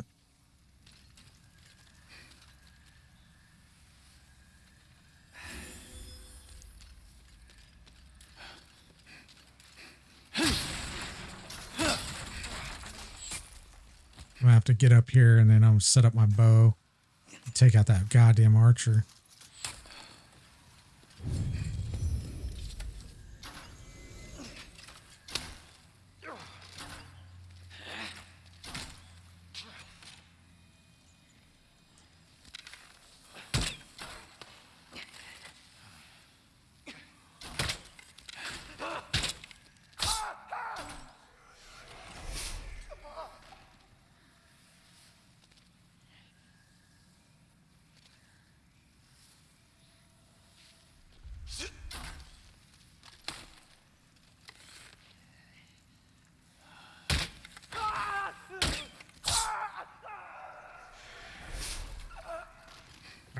if I can get this item without being interrupted.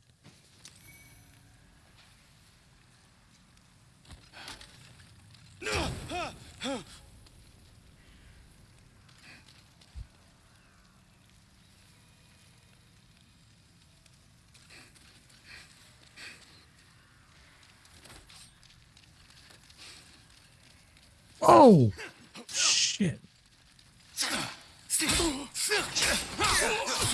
Jesus Christ. What? Oh my God. That guy's not even an archer. Where the fuck are those arrows coming from?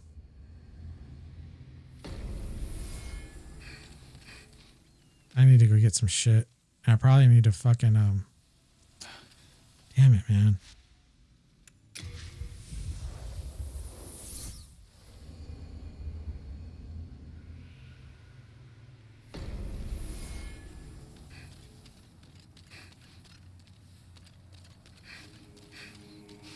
Hello again. I'm keeping a close watch on you.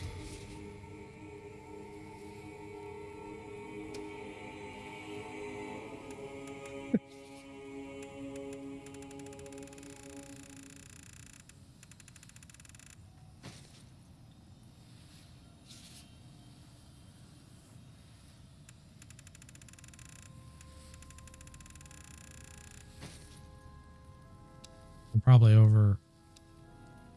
Yep.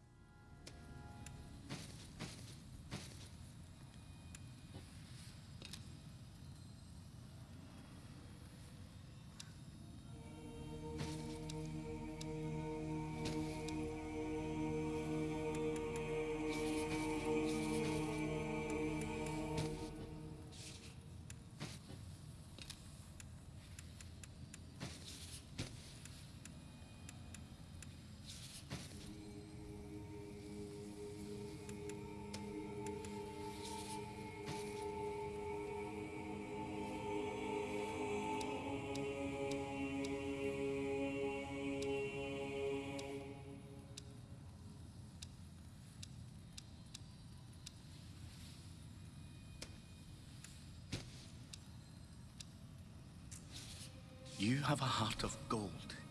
Don't let them take it from you.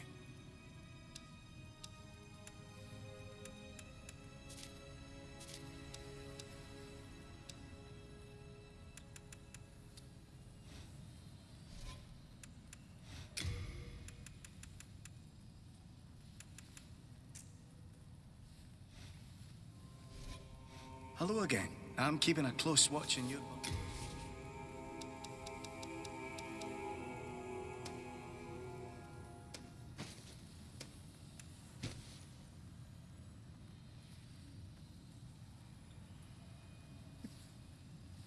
You know, this fucking menu, dude. Like, I'm all like...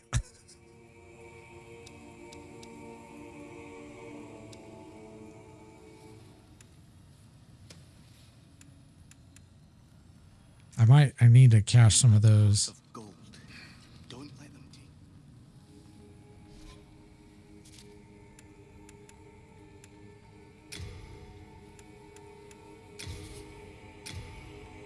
Yeah, that should be enough. I just got to repair. Forge weapons for you.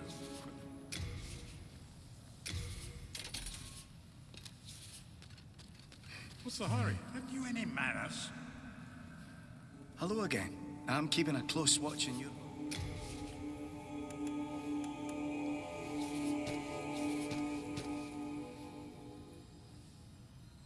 Oh yeah, we needed arrows. It probably wouldn't have been so bad if, like, I kind of get annoyed with this item carrying capacity. It's like they could have done it a different way. I know why they did it, but this is done very poorly, in my opinion. I'll explain a little bit more in just a second. So they wanted to make the item carry capacity. Jogger, you don't need a new flashlight. I don't care if it's 50% off. They wanted to add this item capacity bullshit to limit how many heals that you have. Fine. That's fine. But they should have done it a different way. Instead of doing it by weight, just put a cap on the amount that you can carry instead of the weight. Because it affects everything. Like, I can't even carry arrows half the time because I can't fucking carry it. Like, look at my weight. Like right now I'm at 100 and I don't even have anything. I've already dumped everything off. Like I don't have any weapons really other than just what I need, you know, so it doesn't leave me room to carry anything. It's, and that's one of the reasons why I thought about, well, maybe I need to upgrade my endurance just so I can have more carrying. But I think that's not item. That's like your armor and shit. So I think they could have done a better job with this item weight bullshit. I don't agree with the way they did it. You have a heart of... I'm not in disagreement of them doing it. And I understand why they wanted to do it. And I agree with them wanting to do it. And it's just the way they did it. They should have just put a cap on the items themselves. Once you hit the cap, that's all you can carry. Like right now, let's see. So like I have 50 of these particular heals. Instead of putting the weight limit, just put a cap of like maybe 30 or something, you know. Before the grass amount was tied to weight entirely, but I think they hard capped it for the remake as well. Well, that's the thing. They did a cap on it and they added weight. One or the other. Don't do both. This is stupid.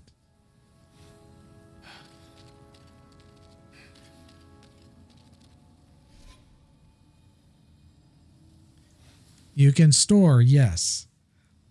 But if you need to retrieve, you got to go all the way back here. It's like, you know, I'm running out of arrows.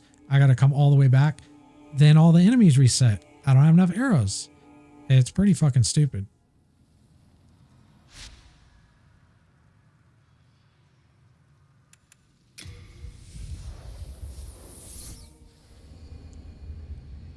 And I'm not using a ring to fucking increase my item capacity. I shouldn't need to use a fucking item in the game just to fucking carry more shit.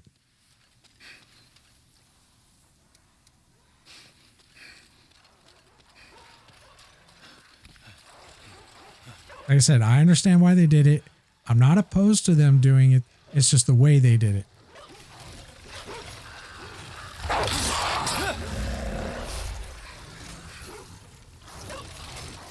Yeah, because it's kind of pointless. I mean, I don't really see the need to fucking do it.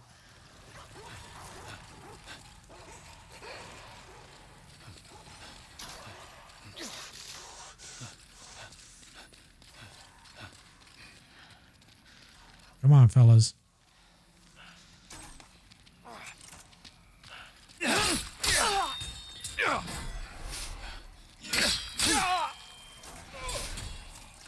This guy's in La La Land.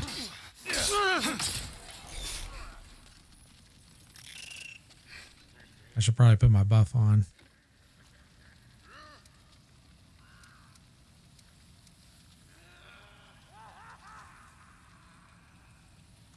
What the hell? Oh, I don't have my... Yeah, we'll go with that.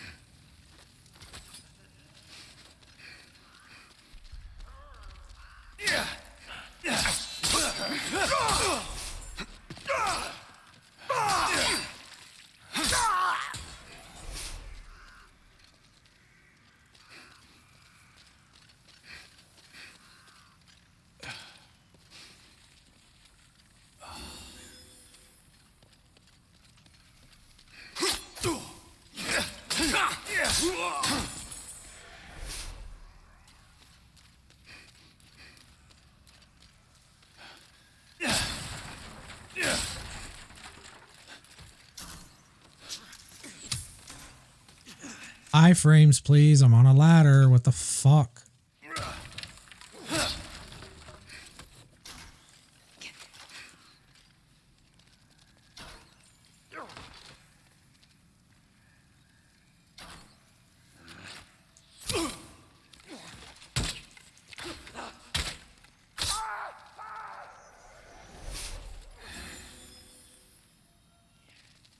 I just realized something. You can be aiming and heal at the same time. I don't think that should be allowed because you can't heal and aim at the same time. but it let me do it.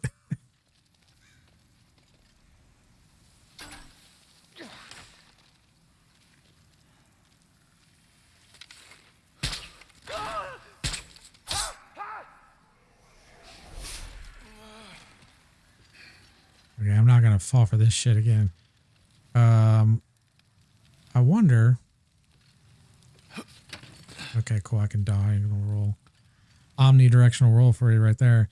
You have a speaker set in a box that you never use. You're not gonna use the soundbar either. You kind of have me lost on what's going on there. I don't know what you mean. Okay.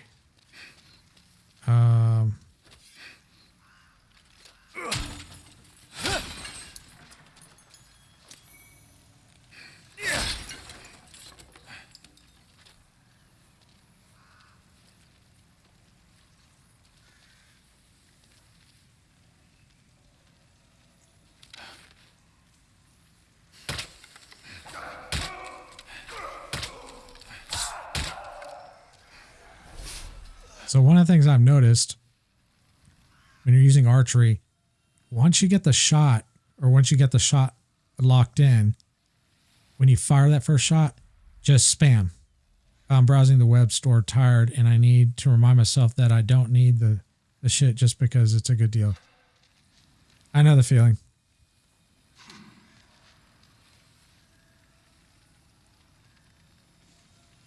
So, like, I mean, I know you're not an American, you don't live in America, but us Americans, I've said this before, we're very spoiled.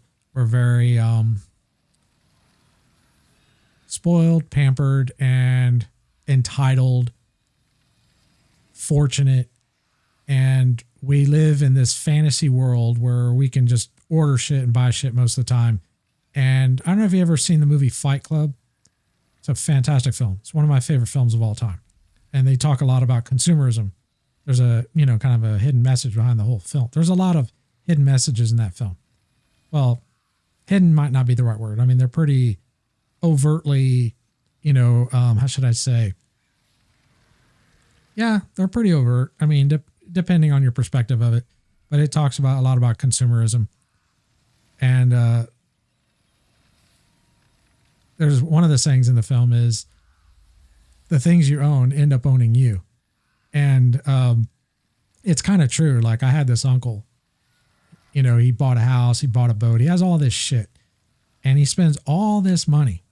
Like, he works 60 hours a week and he works to maintain all the shit that he owns.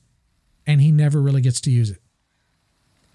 And it's like, why buy something only to maintenance it to never really use it? I don't want to say he never uses it, but he maybe uses it for the money and time he puts into it. And I know this is different than the soundbar thing you're talking about, but I'm just trying to give an example here.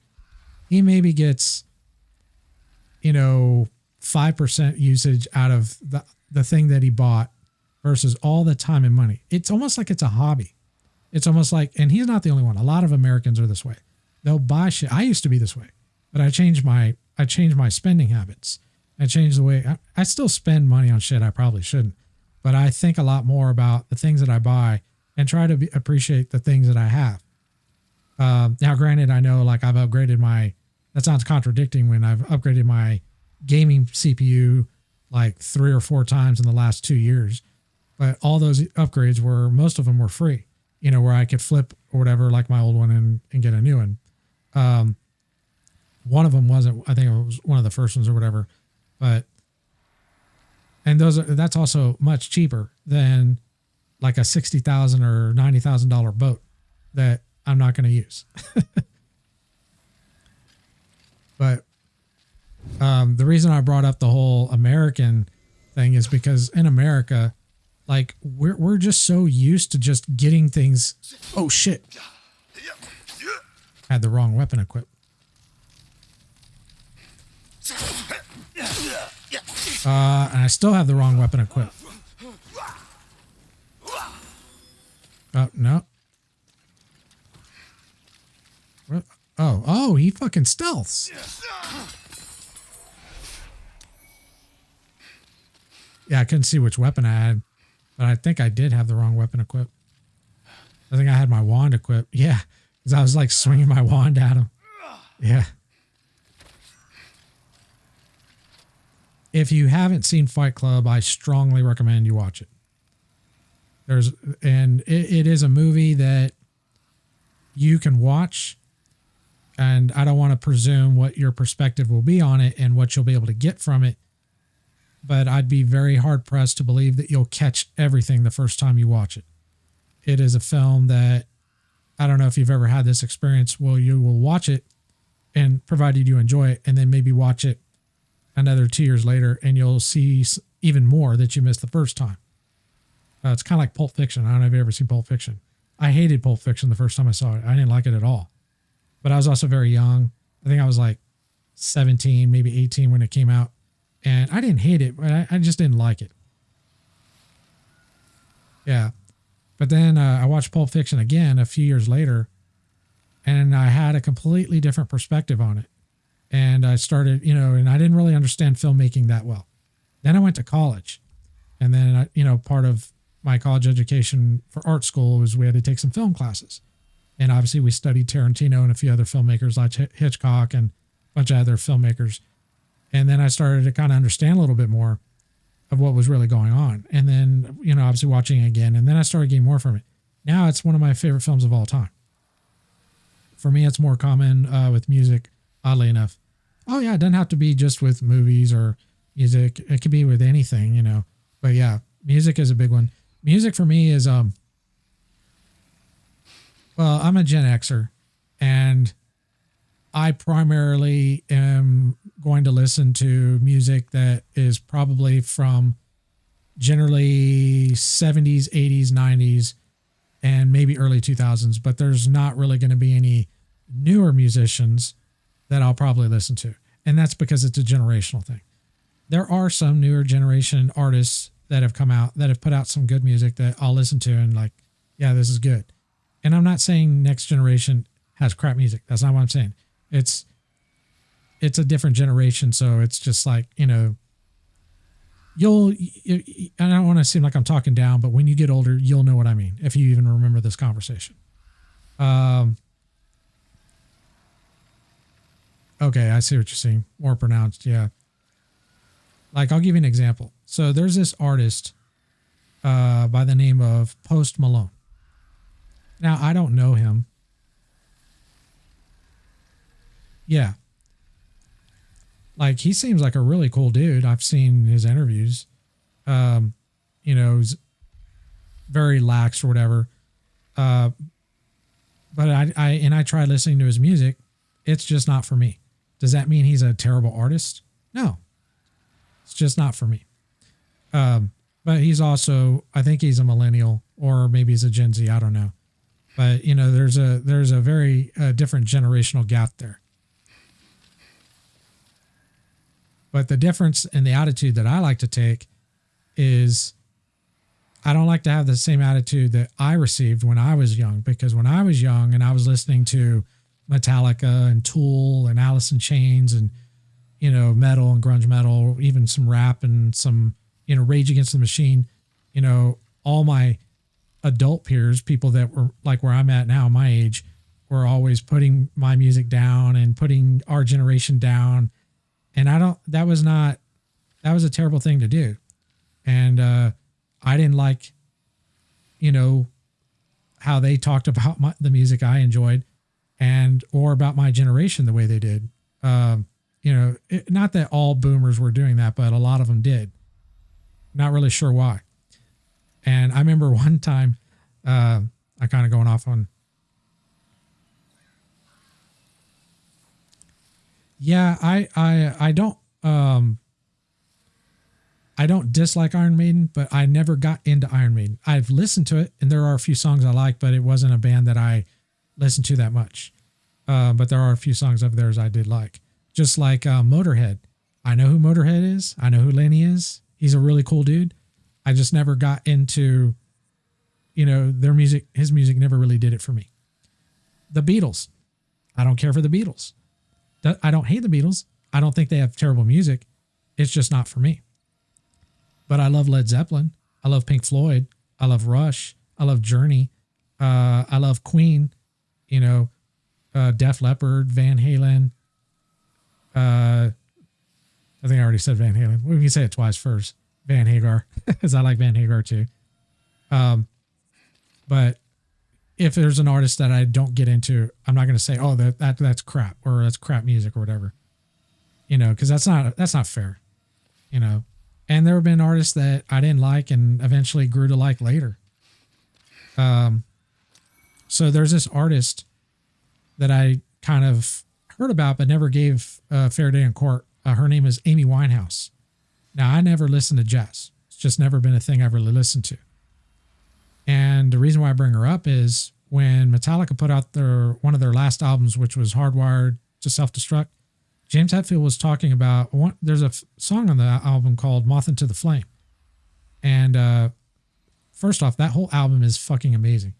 But I kind of was curious about the meaning of that song, so I decided to look it up. And James Hetfield did an interview about it, and he said that the song was inspired based on the story of Amy Winehouse. And he kind of went into details basically about the documentary of her life, of her being an artist, and how she was literally the moth that flew into the flame because of all the fame and the drugs and everything. And I never listened to Amy Winehouse, so I decided, you know what? Let's give her a try. Let's see how it is. So I downloaded it. Dude, she is amazing. Now, that type of genre music generally isn't for me, but she was a prodigy. She was fucking fantastic. And I do listen to her every now and again. Her music is weird. Like it's kind of funny, but depressing at the same time.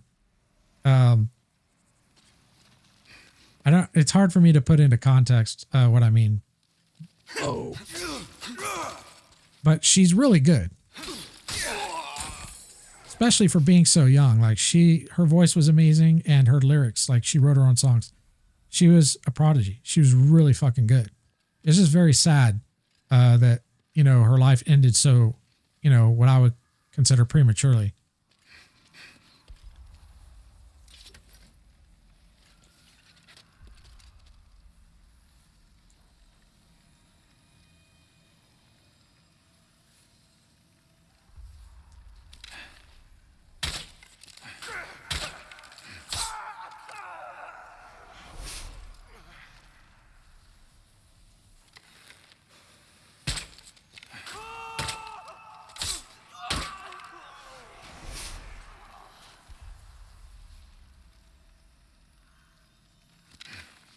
Oh, but getting back to what I was saying about the boomers. So I remember when I was a kid, Metallica was my favorite band. In fact, it was like for a while I went through this period where they were all I'd listen to. And I had this aunt who I still talk to today. We get along pretty well, but she was constantly ridiculing me, her and my mother, about listening to Metallica and saying, oh, that's bad for you. And that's not music. It's garbage or whatever.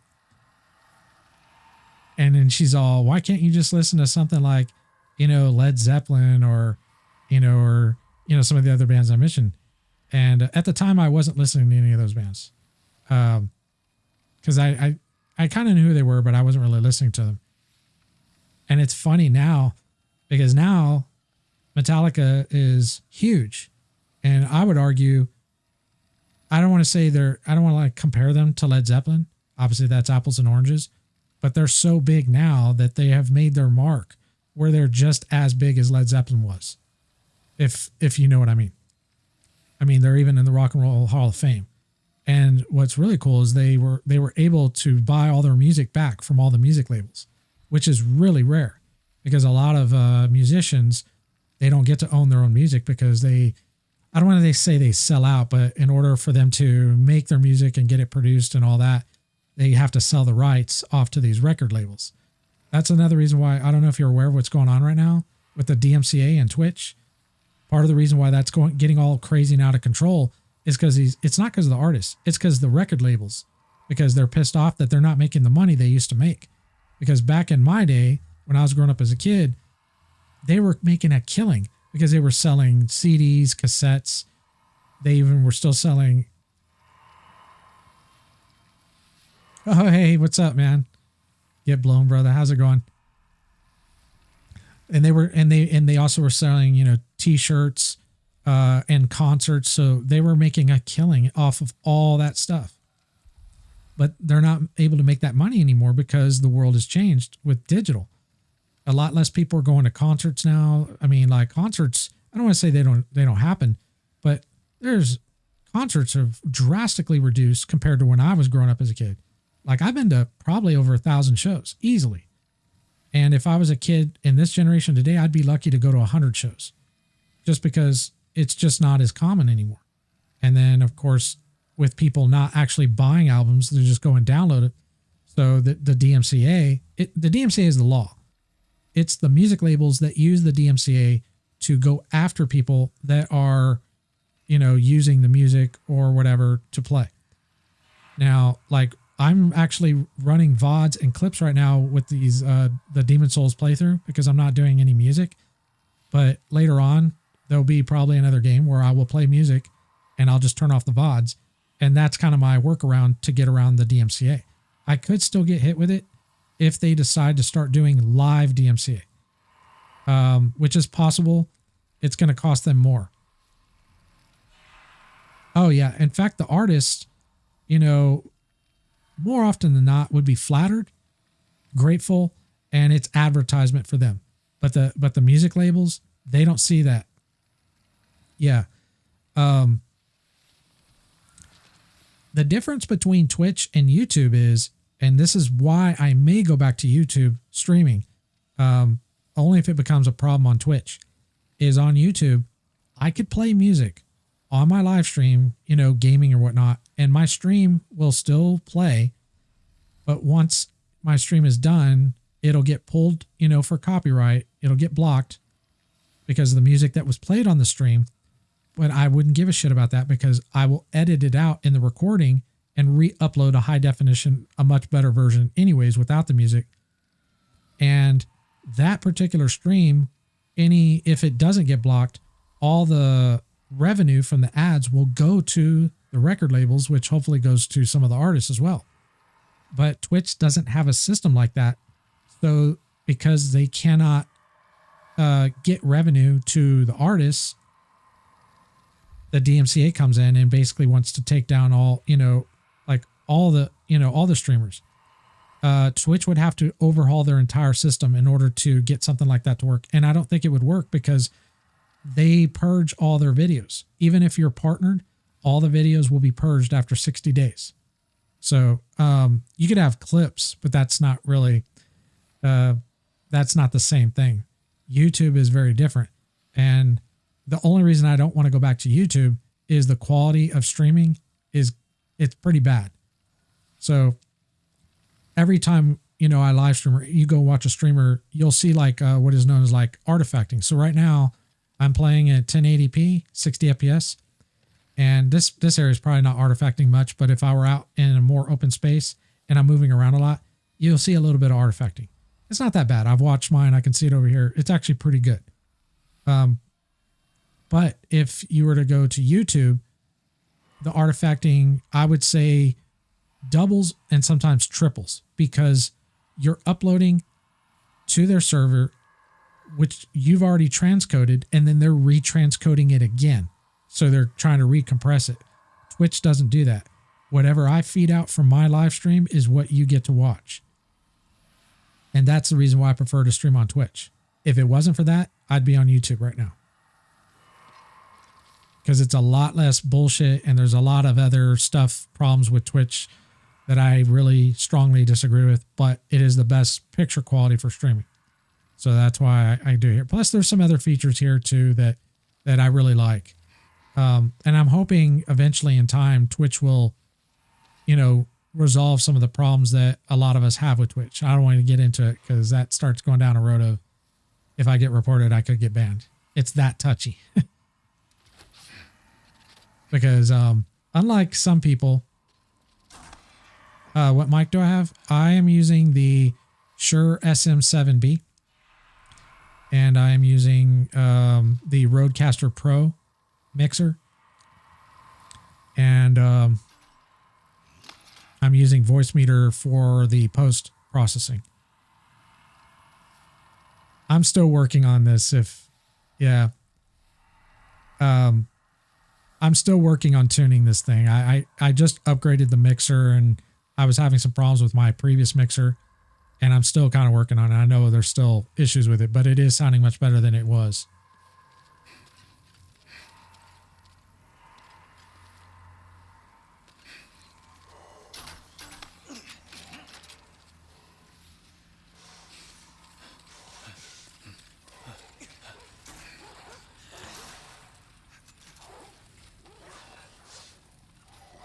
I was like, is he gone?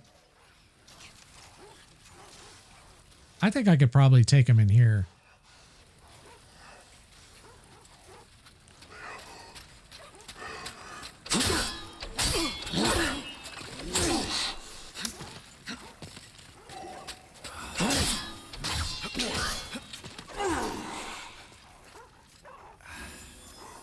Maybe not.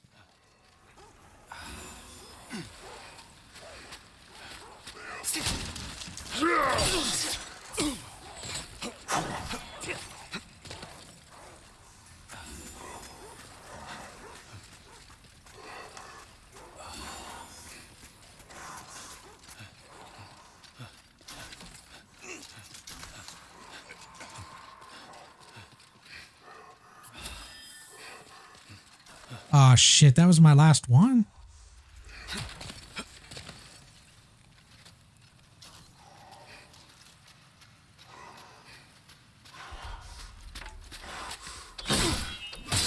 He beats me every time. He outswings my swing. I don't know how he was able to outswing all my swings with that every single time.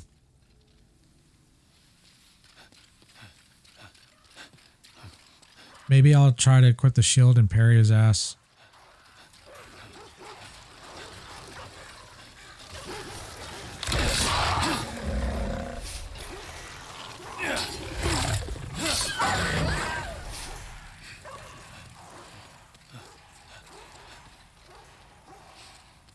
Yeah. Well, so there's this heavy attack. Yeah. So this attack is pretty slow. It has a ramp up, which I know. I know the timing on it. And he was like, even when I started my swing, way before he got to me, he was still like beating me with that. And I was like, now if I'd have just done like light attacks, I probably would have gotten him all right. I might try to do that next time. I really don't like doing parrying. It's just not fun. Like sitting there waiting for an attack just to parry.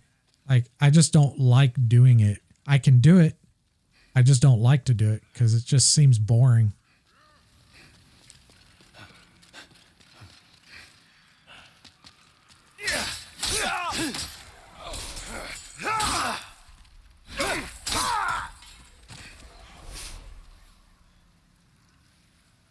Random parries.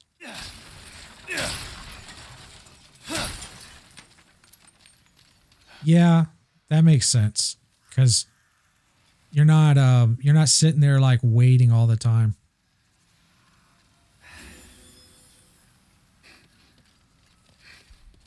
I should probably stick to light attacks because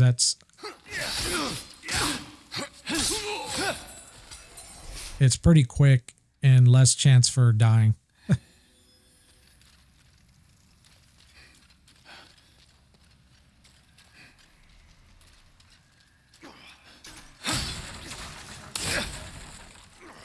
You know, I might not need to do it this way. I can probably just run up there.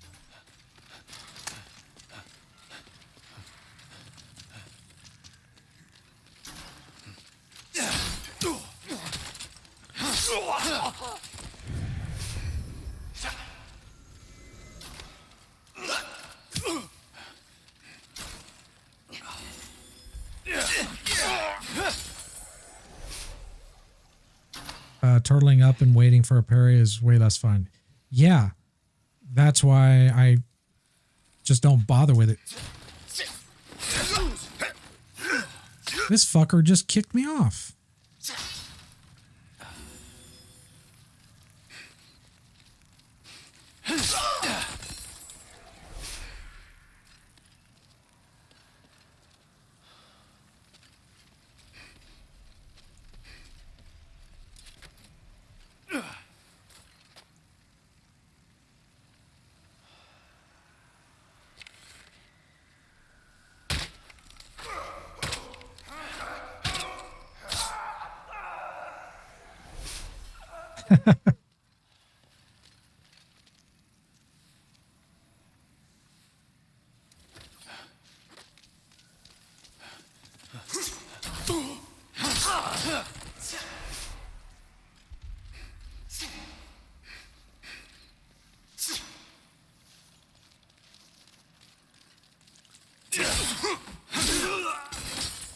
That dude did a ridiculous amount of damage. All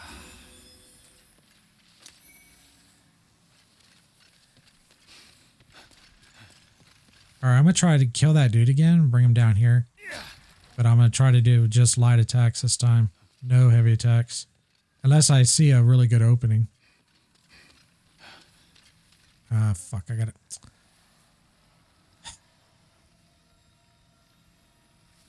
Maybe I can do it without having to fuck with these archers right now.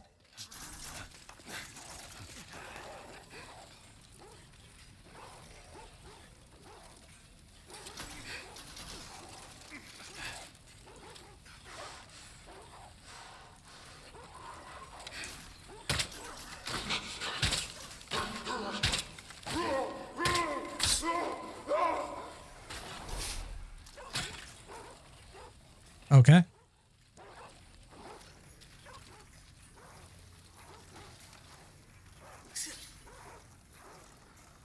I didn't think it was going to go like that. I thought I was going to hit him maybe once or twice.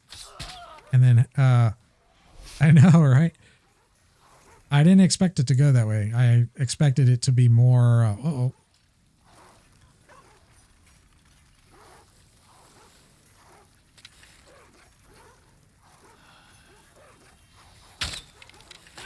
Yeah, but he's got armor on.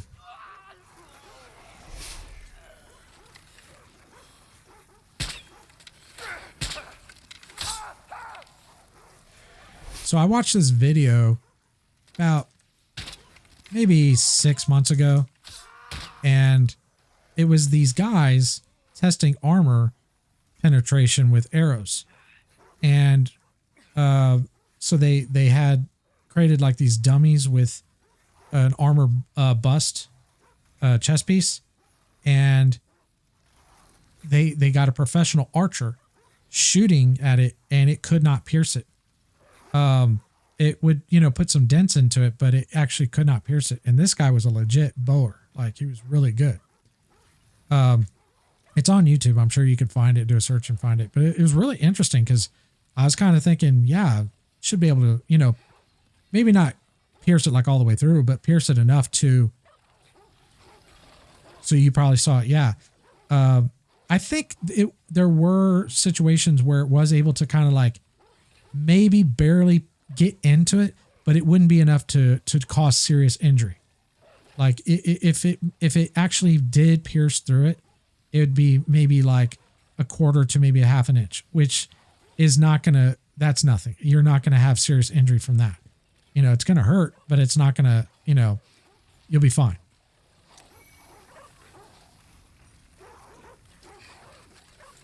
But I thought it was kind of interesting because, like, when I was watching, I was like, is this thing gonna like be able to go through? Because part of me kind of thought, yeah, it might be able to.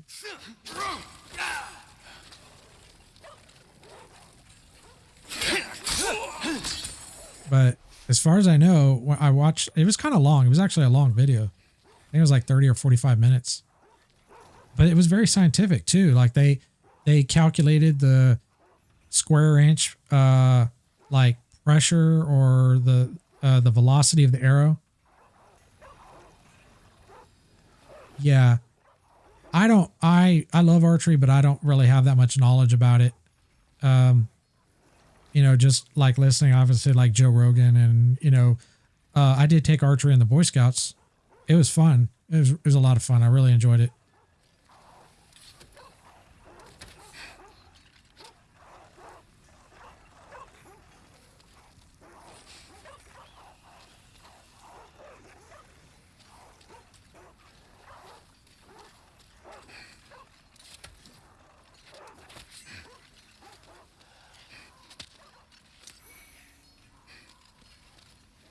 Iron key ring.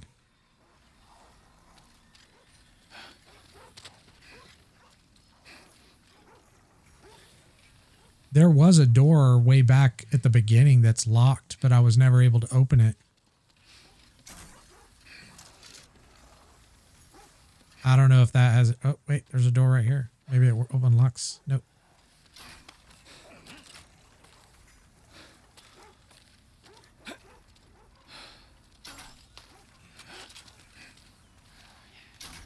Yeah, this is how I died last time.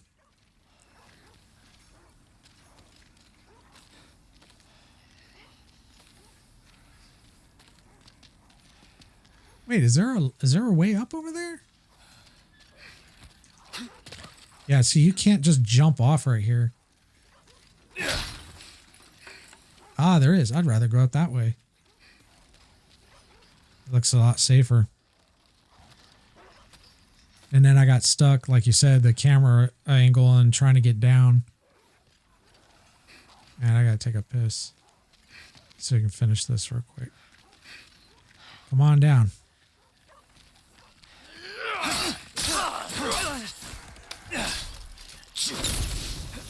Don't you throw that shit at me, dude. Okay, we got one more archer, and I do believe we have 2 spear bros up here. Come on down. I think I might try to get him off the stairs over here. Oh, okay. Whoa, archer.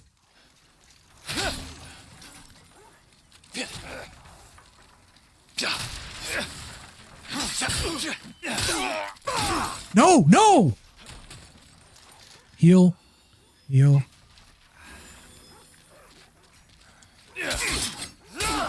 What the hell, dude? Jesus Christ. I can't fucking get through a shield.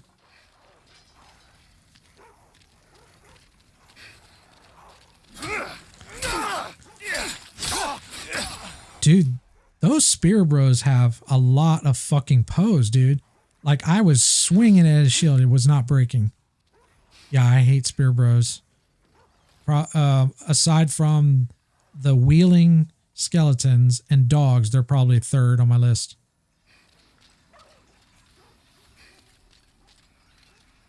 And there's one more spear bro. I'm going to take out the archer, and I'm probably going to archer that fucking spear bro if he doesn't see me.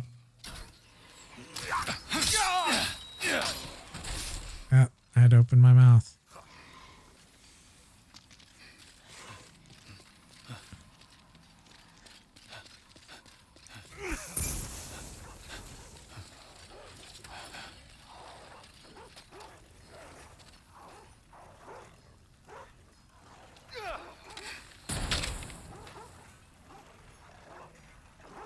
There's so much worse in dude. Yeah.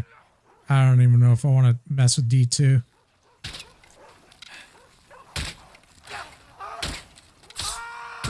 All right, got his ass.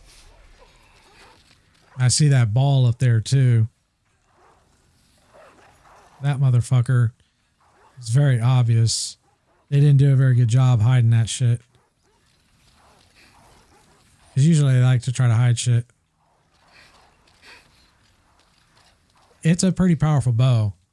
And I don't think it's upgradable. So I did check. Not that I need to, but it is very, very powerful.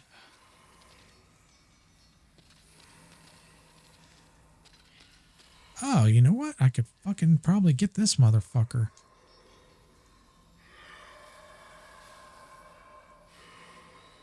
Yeah, the fire.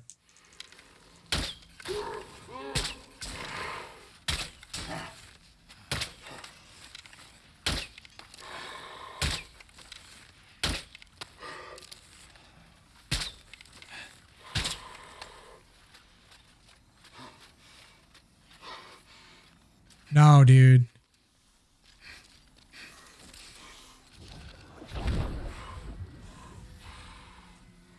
Hopefully he'll reset. I'm invisible. Hopefully he'll reset. I see that, but I kind of feel he should be, if he's going to be resilient to the arrows, he needs to be holding the shield in the direction deflecting him. If he's turned around, he should take full damage.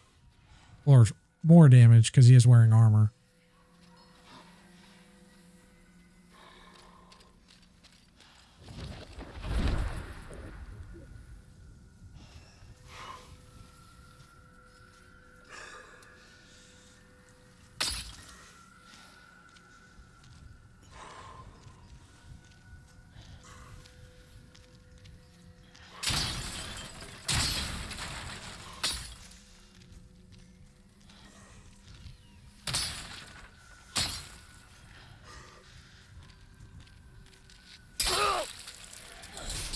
He actually didn't see me.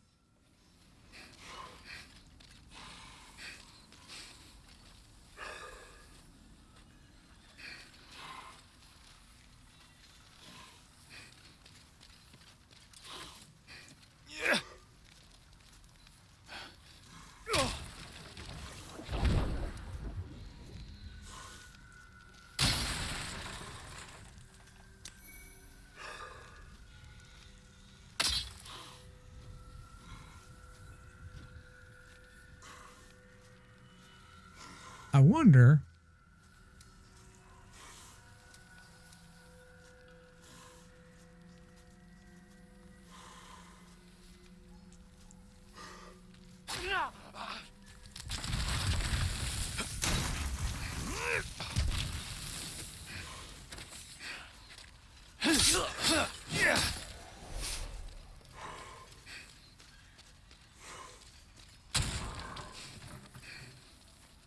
Yeah, those metal skeletons.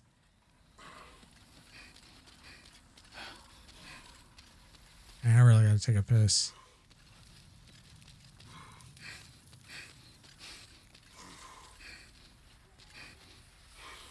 Where is he at?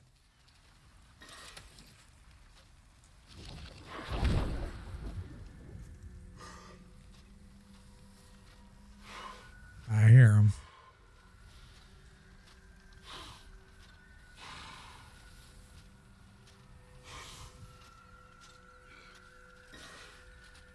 Oh, is he over here? Yep, there he is. What's he got? What kind of... Got a sword. No shield. Might be able to just bow him down.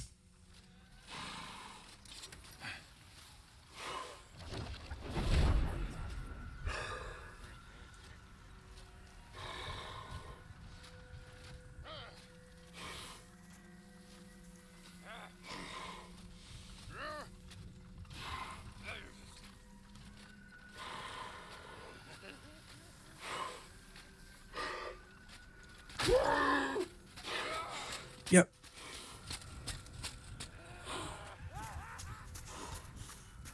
And it kind of pissed him off.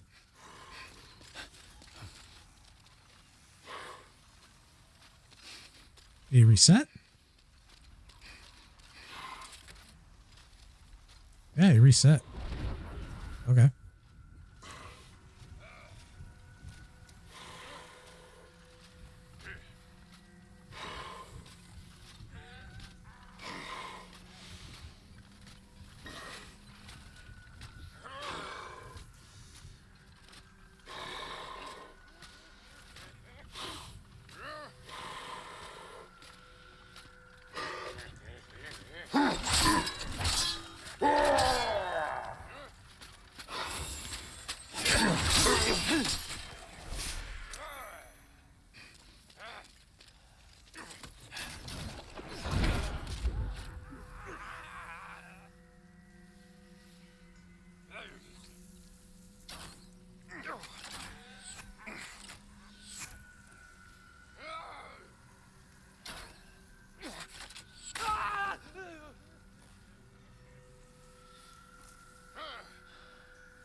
An animal that can neither avoid nor defend itself from its enemies is launched.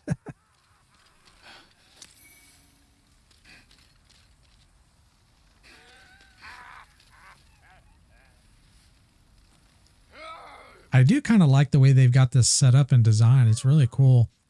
I just kind of hope there's some sort of shortcut, because this is what I feel makes this particular game harder than the other Souls games. Is a lot of it, like, you get a shortcut usually like for the first level, but once you get past that, there's no shortcuts. You got to go through the whole level again if you die again. Oh.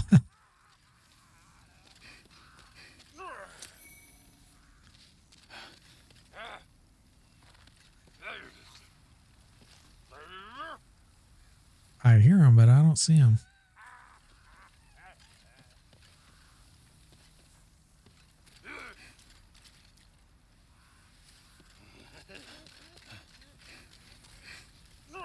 There are, but from what I've seen, it seems like those shortcuts only apply for the first. So when you enter a new world, you get shortcuts like for the first level of the world, and maybe the second. But after that, there's no real shortcuts. Like I think this probably won't have shortcuts because it's the last level. I think. I could be wrong. There might be, but from what I've played of the game so far, it hasn't really had any. Because, like, for example, when I was doing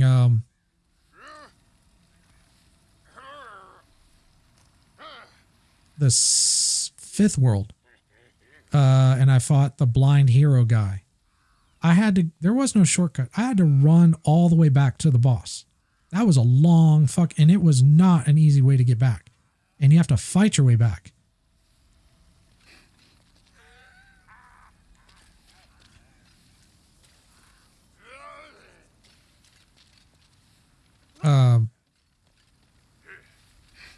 It's the one with all those reapers. And there may be a shortcut, but I watched a playthrough after I completed it because I usually go and watch. There's this guy I watch. His name is Fighting Cowboy, and he does playthroughs. And I'll go watch his after I've done mine to see like if there's anything I missed or whatever. There's no shortcut. It's a long, like it's not only that it's long, it's the fact that you have to fight everything to get back to it, to the boss. Now, the boss is easy. Yeah, that's exactly what I'm talking about. That shit sucks.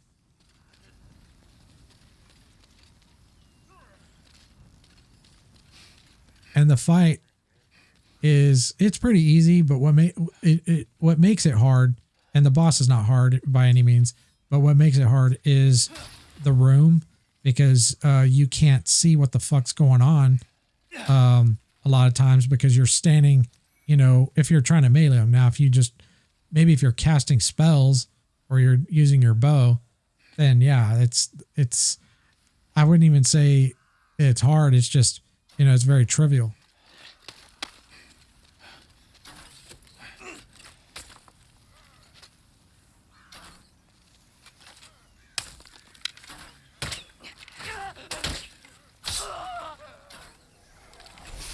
But I hated that getting to that boss fucking sucked.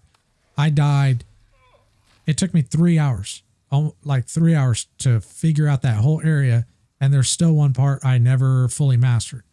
But I know that area so well now on how to deal with all the enemies.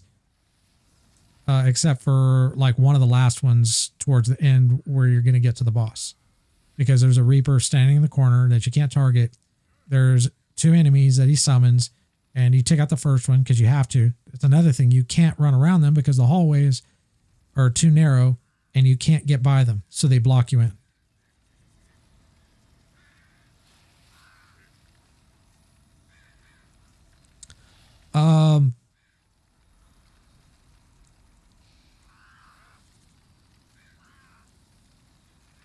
Well, it's not really the Reaper that you have to worry about as much. Well, you do, but it's all the enemies he summons. And they use this laser that if it hits you, you're dead. I'm not saying that tactic doesn't work. Oh, the blinded. Yeah. I didn't even bother doing that because it was so easy. Like I said, the only thing that made it like hard was all the camera collision.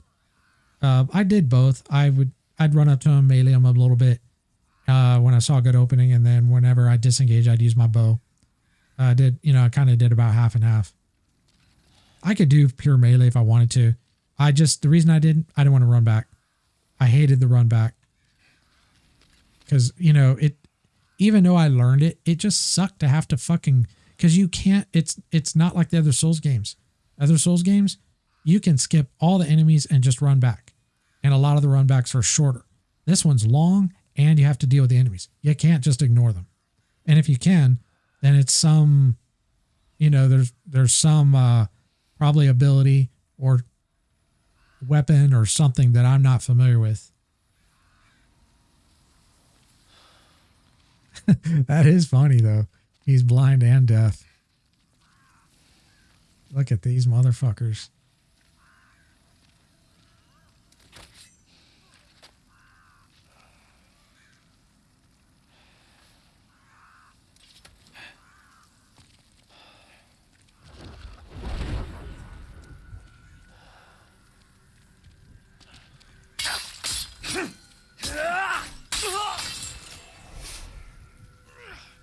I didn't know he was a spear bro. Yeah, he's guarding the wall.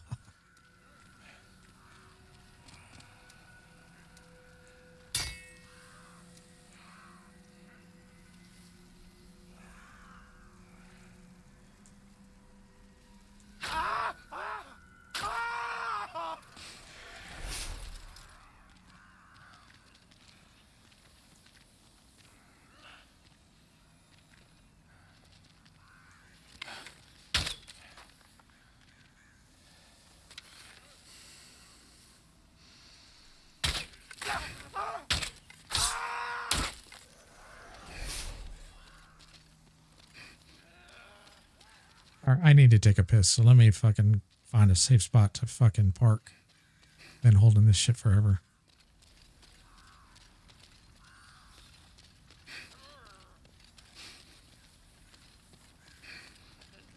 I hope this is a safe fucking spot. All right, I'll be right back.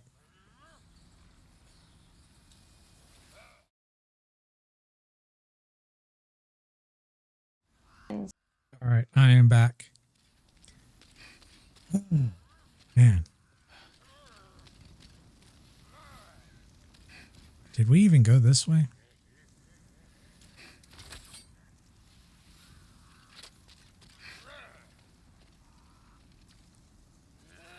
Wait, is that the way we came from? Okay, that's the way we came from.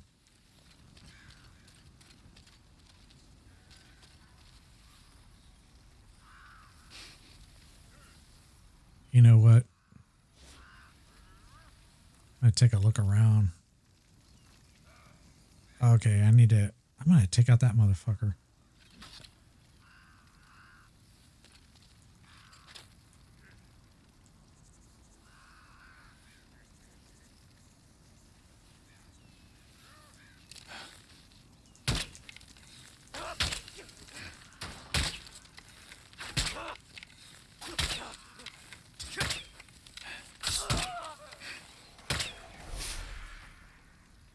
I love how his friend just stands there and lets him die. He doesn't try to do anything.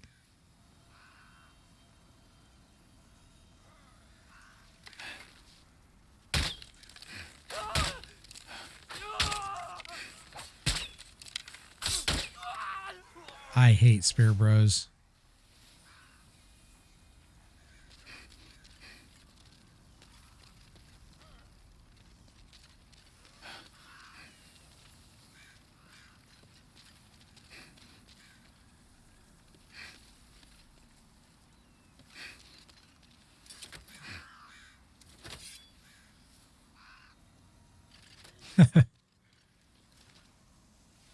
I also got to watch out for these ninja dudes that are running around here.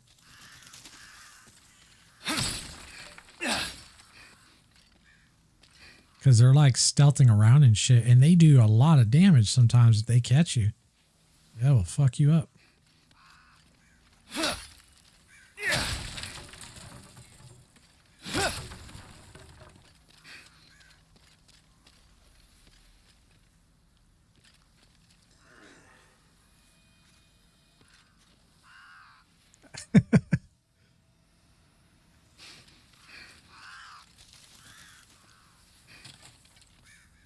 Oh, shit.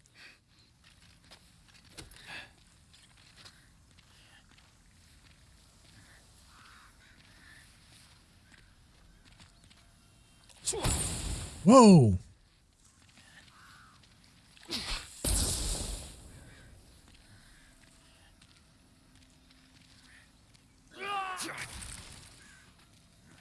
What the fuck, dude? He has 3 of these red...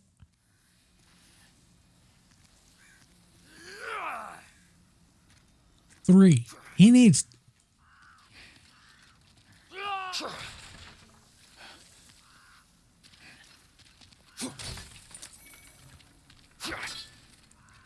What is this guy doing?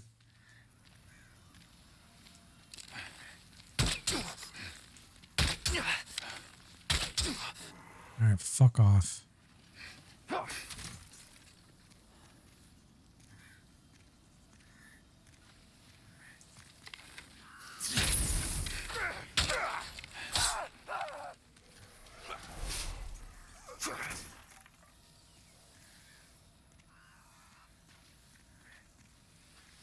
I'm trying to remember. Okay, yeah, I remember. But those guys weren't that bad. These guys seem... These guys are... Yeah. These guys are no joke.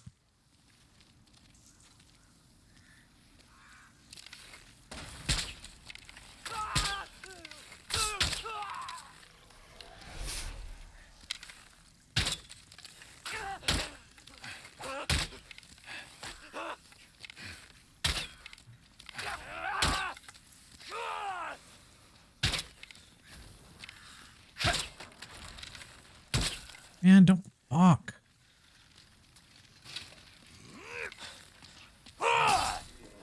Oh my god, he fucking...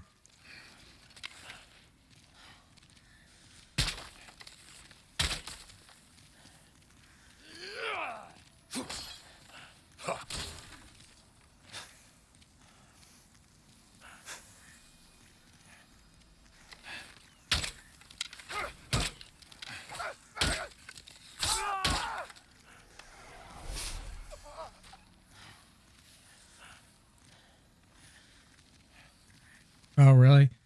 I don't think I had too much trouble with them by the time like I got to them. I mean, I wouldn't say like they're really, really easy, but I find these to be much, much more difficult to deal with.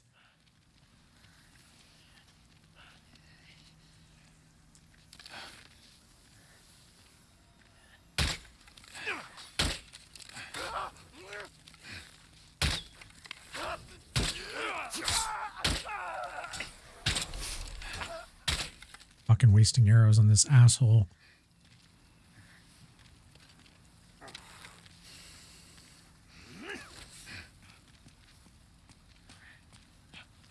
Yeah.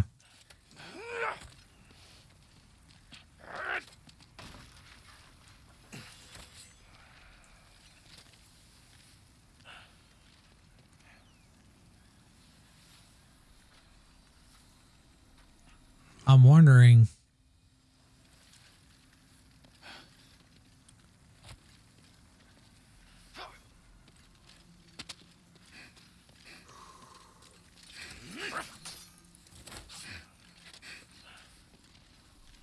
Oh, I can't get down from over here?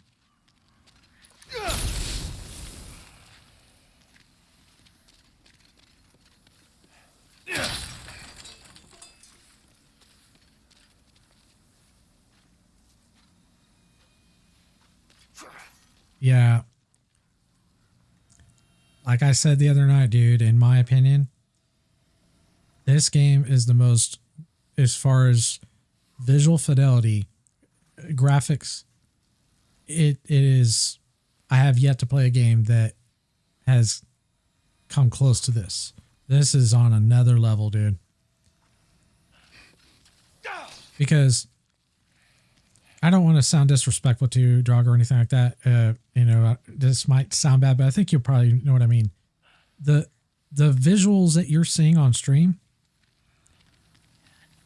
is like a little taste of what it's like to see it on a real screen. And you probably already know that. So when you actually see it for yourself for the first time on a screen, it's quite something. That's why, like, when I saw parts of Ghost of Tsushima on live stream, because I watched a little bit of it before I ever saw it, I was like, damn, if it looks this good on a stream, I know how good it's going to look, you know, on an actual TV display or a gaming monitor or whatever. Because you lose a lot of color quality and depth on a live stream because of the limitations of the stream.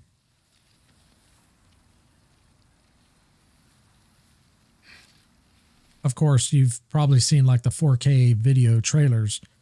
That's very close to what you will experience when pretty much is what you're going to experience when you actually get the game and play it for yourself. It's just, it's on another level. PC, like if they keep, being able to put out games like this on the PlayStation, it's got PC beat as far as graphics. Frame rate, I mean, might not really matter. I know for me on this game, it doesn't matter. I went to make some food. Yeah, I ate barbecue today. It actually has been pretty sustaining because I've been streaming for, how long have I been streaming? Yeah, 6 hours, and I'm fucking good. Like I'm not even starting to get hungry, which is good.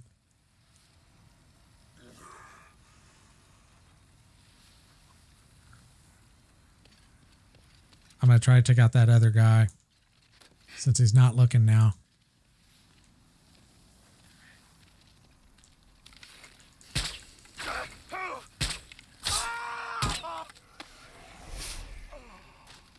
I guess we'll go ahead and drop down there now. I think that's enough.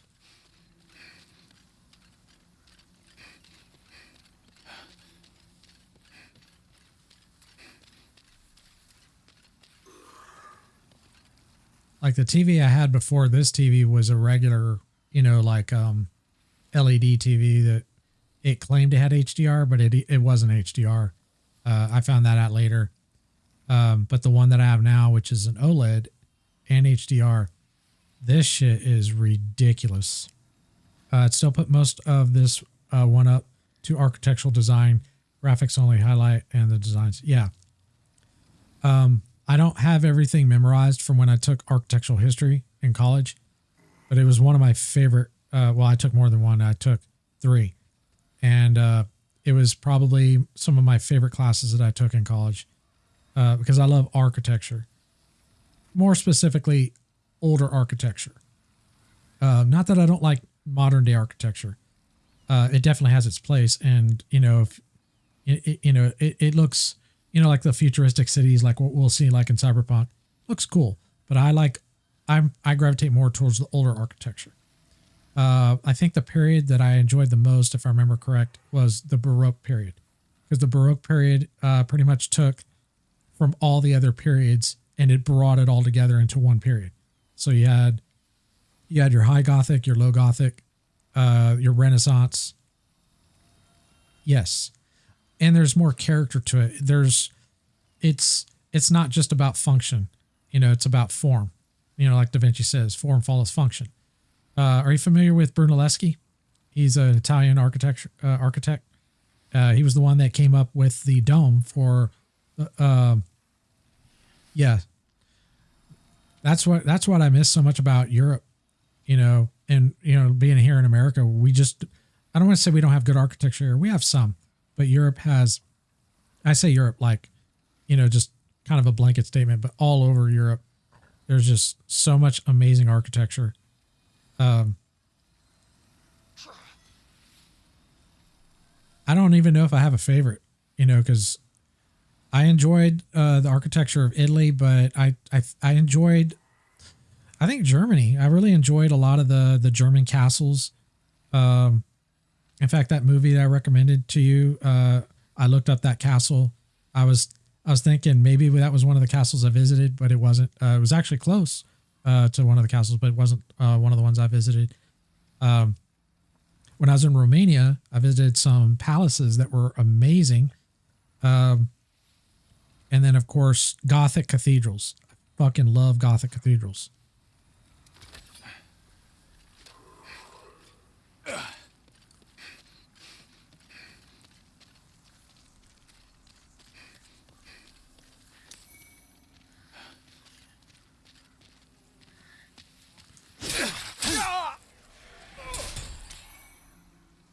But a lot of the architecture that we have today is a lot of the thanks has to come, be paid tribute to Brunelleschi. If it wasn't for Brunelleschi, I mean, he kind of like was the pioneer of all the geometric shapes, which actually derived a lot from Da Vinci, of squares, circles, the use of squares and circles, especially for the floor plans. France, Spain, Germany, Italy, and to some extent England. Yeah. So I started in Italy, then I went to Greece. I did go to Egypt, which I don't want to say was a mistake, but it kind of was a mistake. That was not the wisest decision. It was a very stupid thing for me to do. But I got to experience some pretty cool shit while I was there, but I made some very bad mistakes. I'll get into that another time. It's a long discussion. And then I came back, went up through Bulgaria, spent some time in Romania. Then I went to Hungary, loved Hungary. Hungary has amazing, you want to talk Baroque period? Hungary has an amazing collection of Baroque, architecture. It's really amazing. And then I went to Switzerland. I don't know if I went to Germany. I think I went to Germany first, then Switzerland. So I went Hungary, Germany, Switzerland, Spain, France, and then England. And I ran out of money because I wanted to go to Scotland.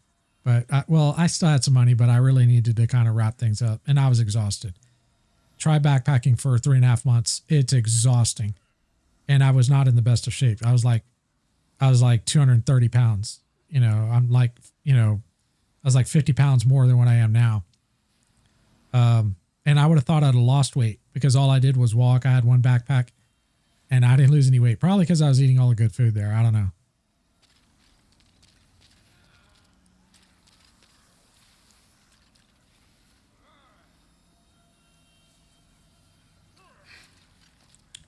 Yeah, I don't believe because Austria, I think, is what's south of Switzerland, right? I had a friend that's from Austria.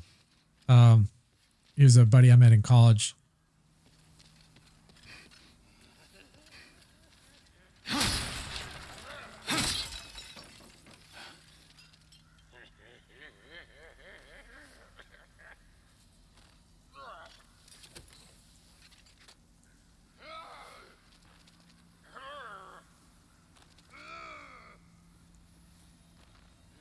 There's a lever there. That's probably a shortcut.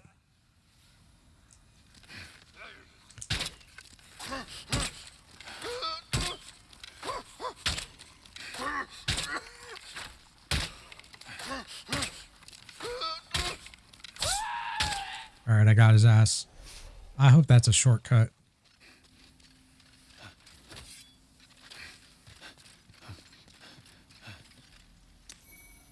Please be a shortcut.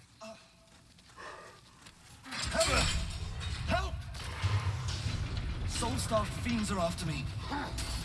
Well, get out of there, dude. Open, oh Lord, hurry. They're almost upon me. Oh shit, there's 2 of them, dude. What are you doing, dude?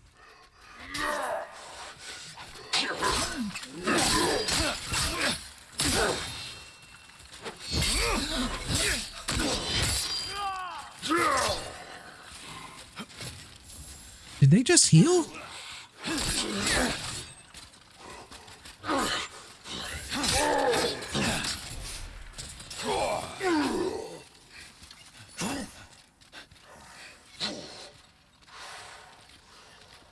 Where did that NPC go?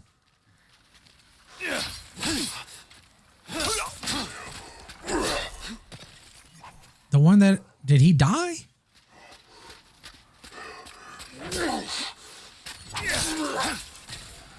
I didn't know what his health was. I thought it came at him, but...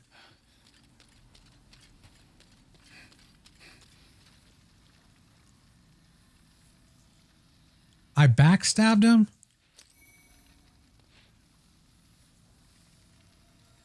Oh, great. So I probably fucked myself on that because of that.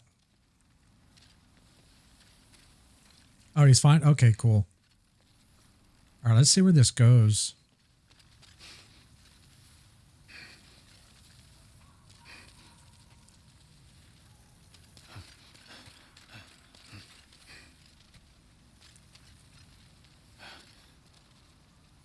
Okay, so yeah, this is the beginning. Yep, awesome.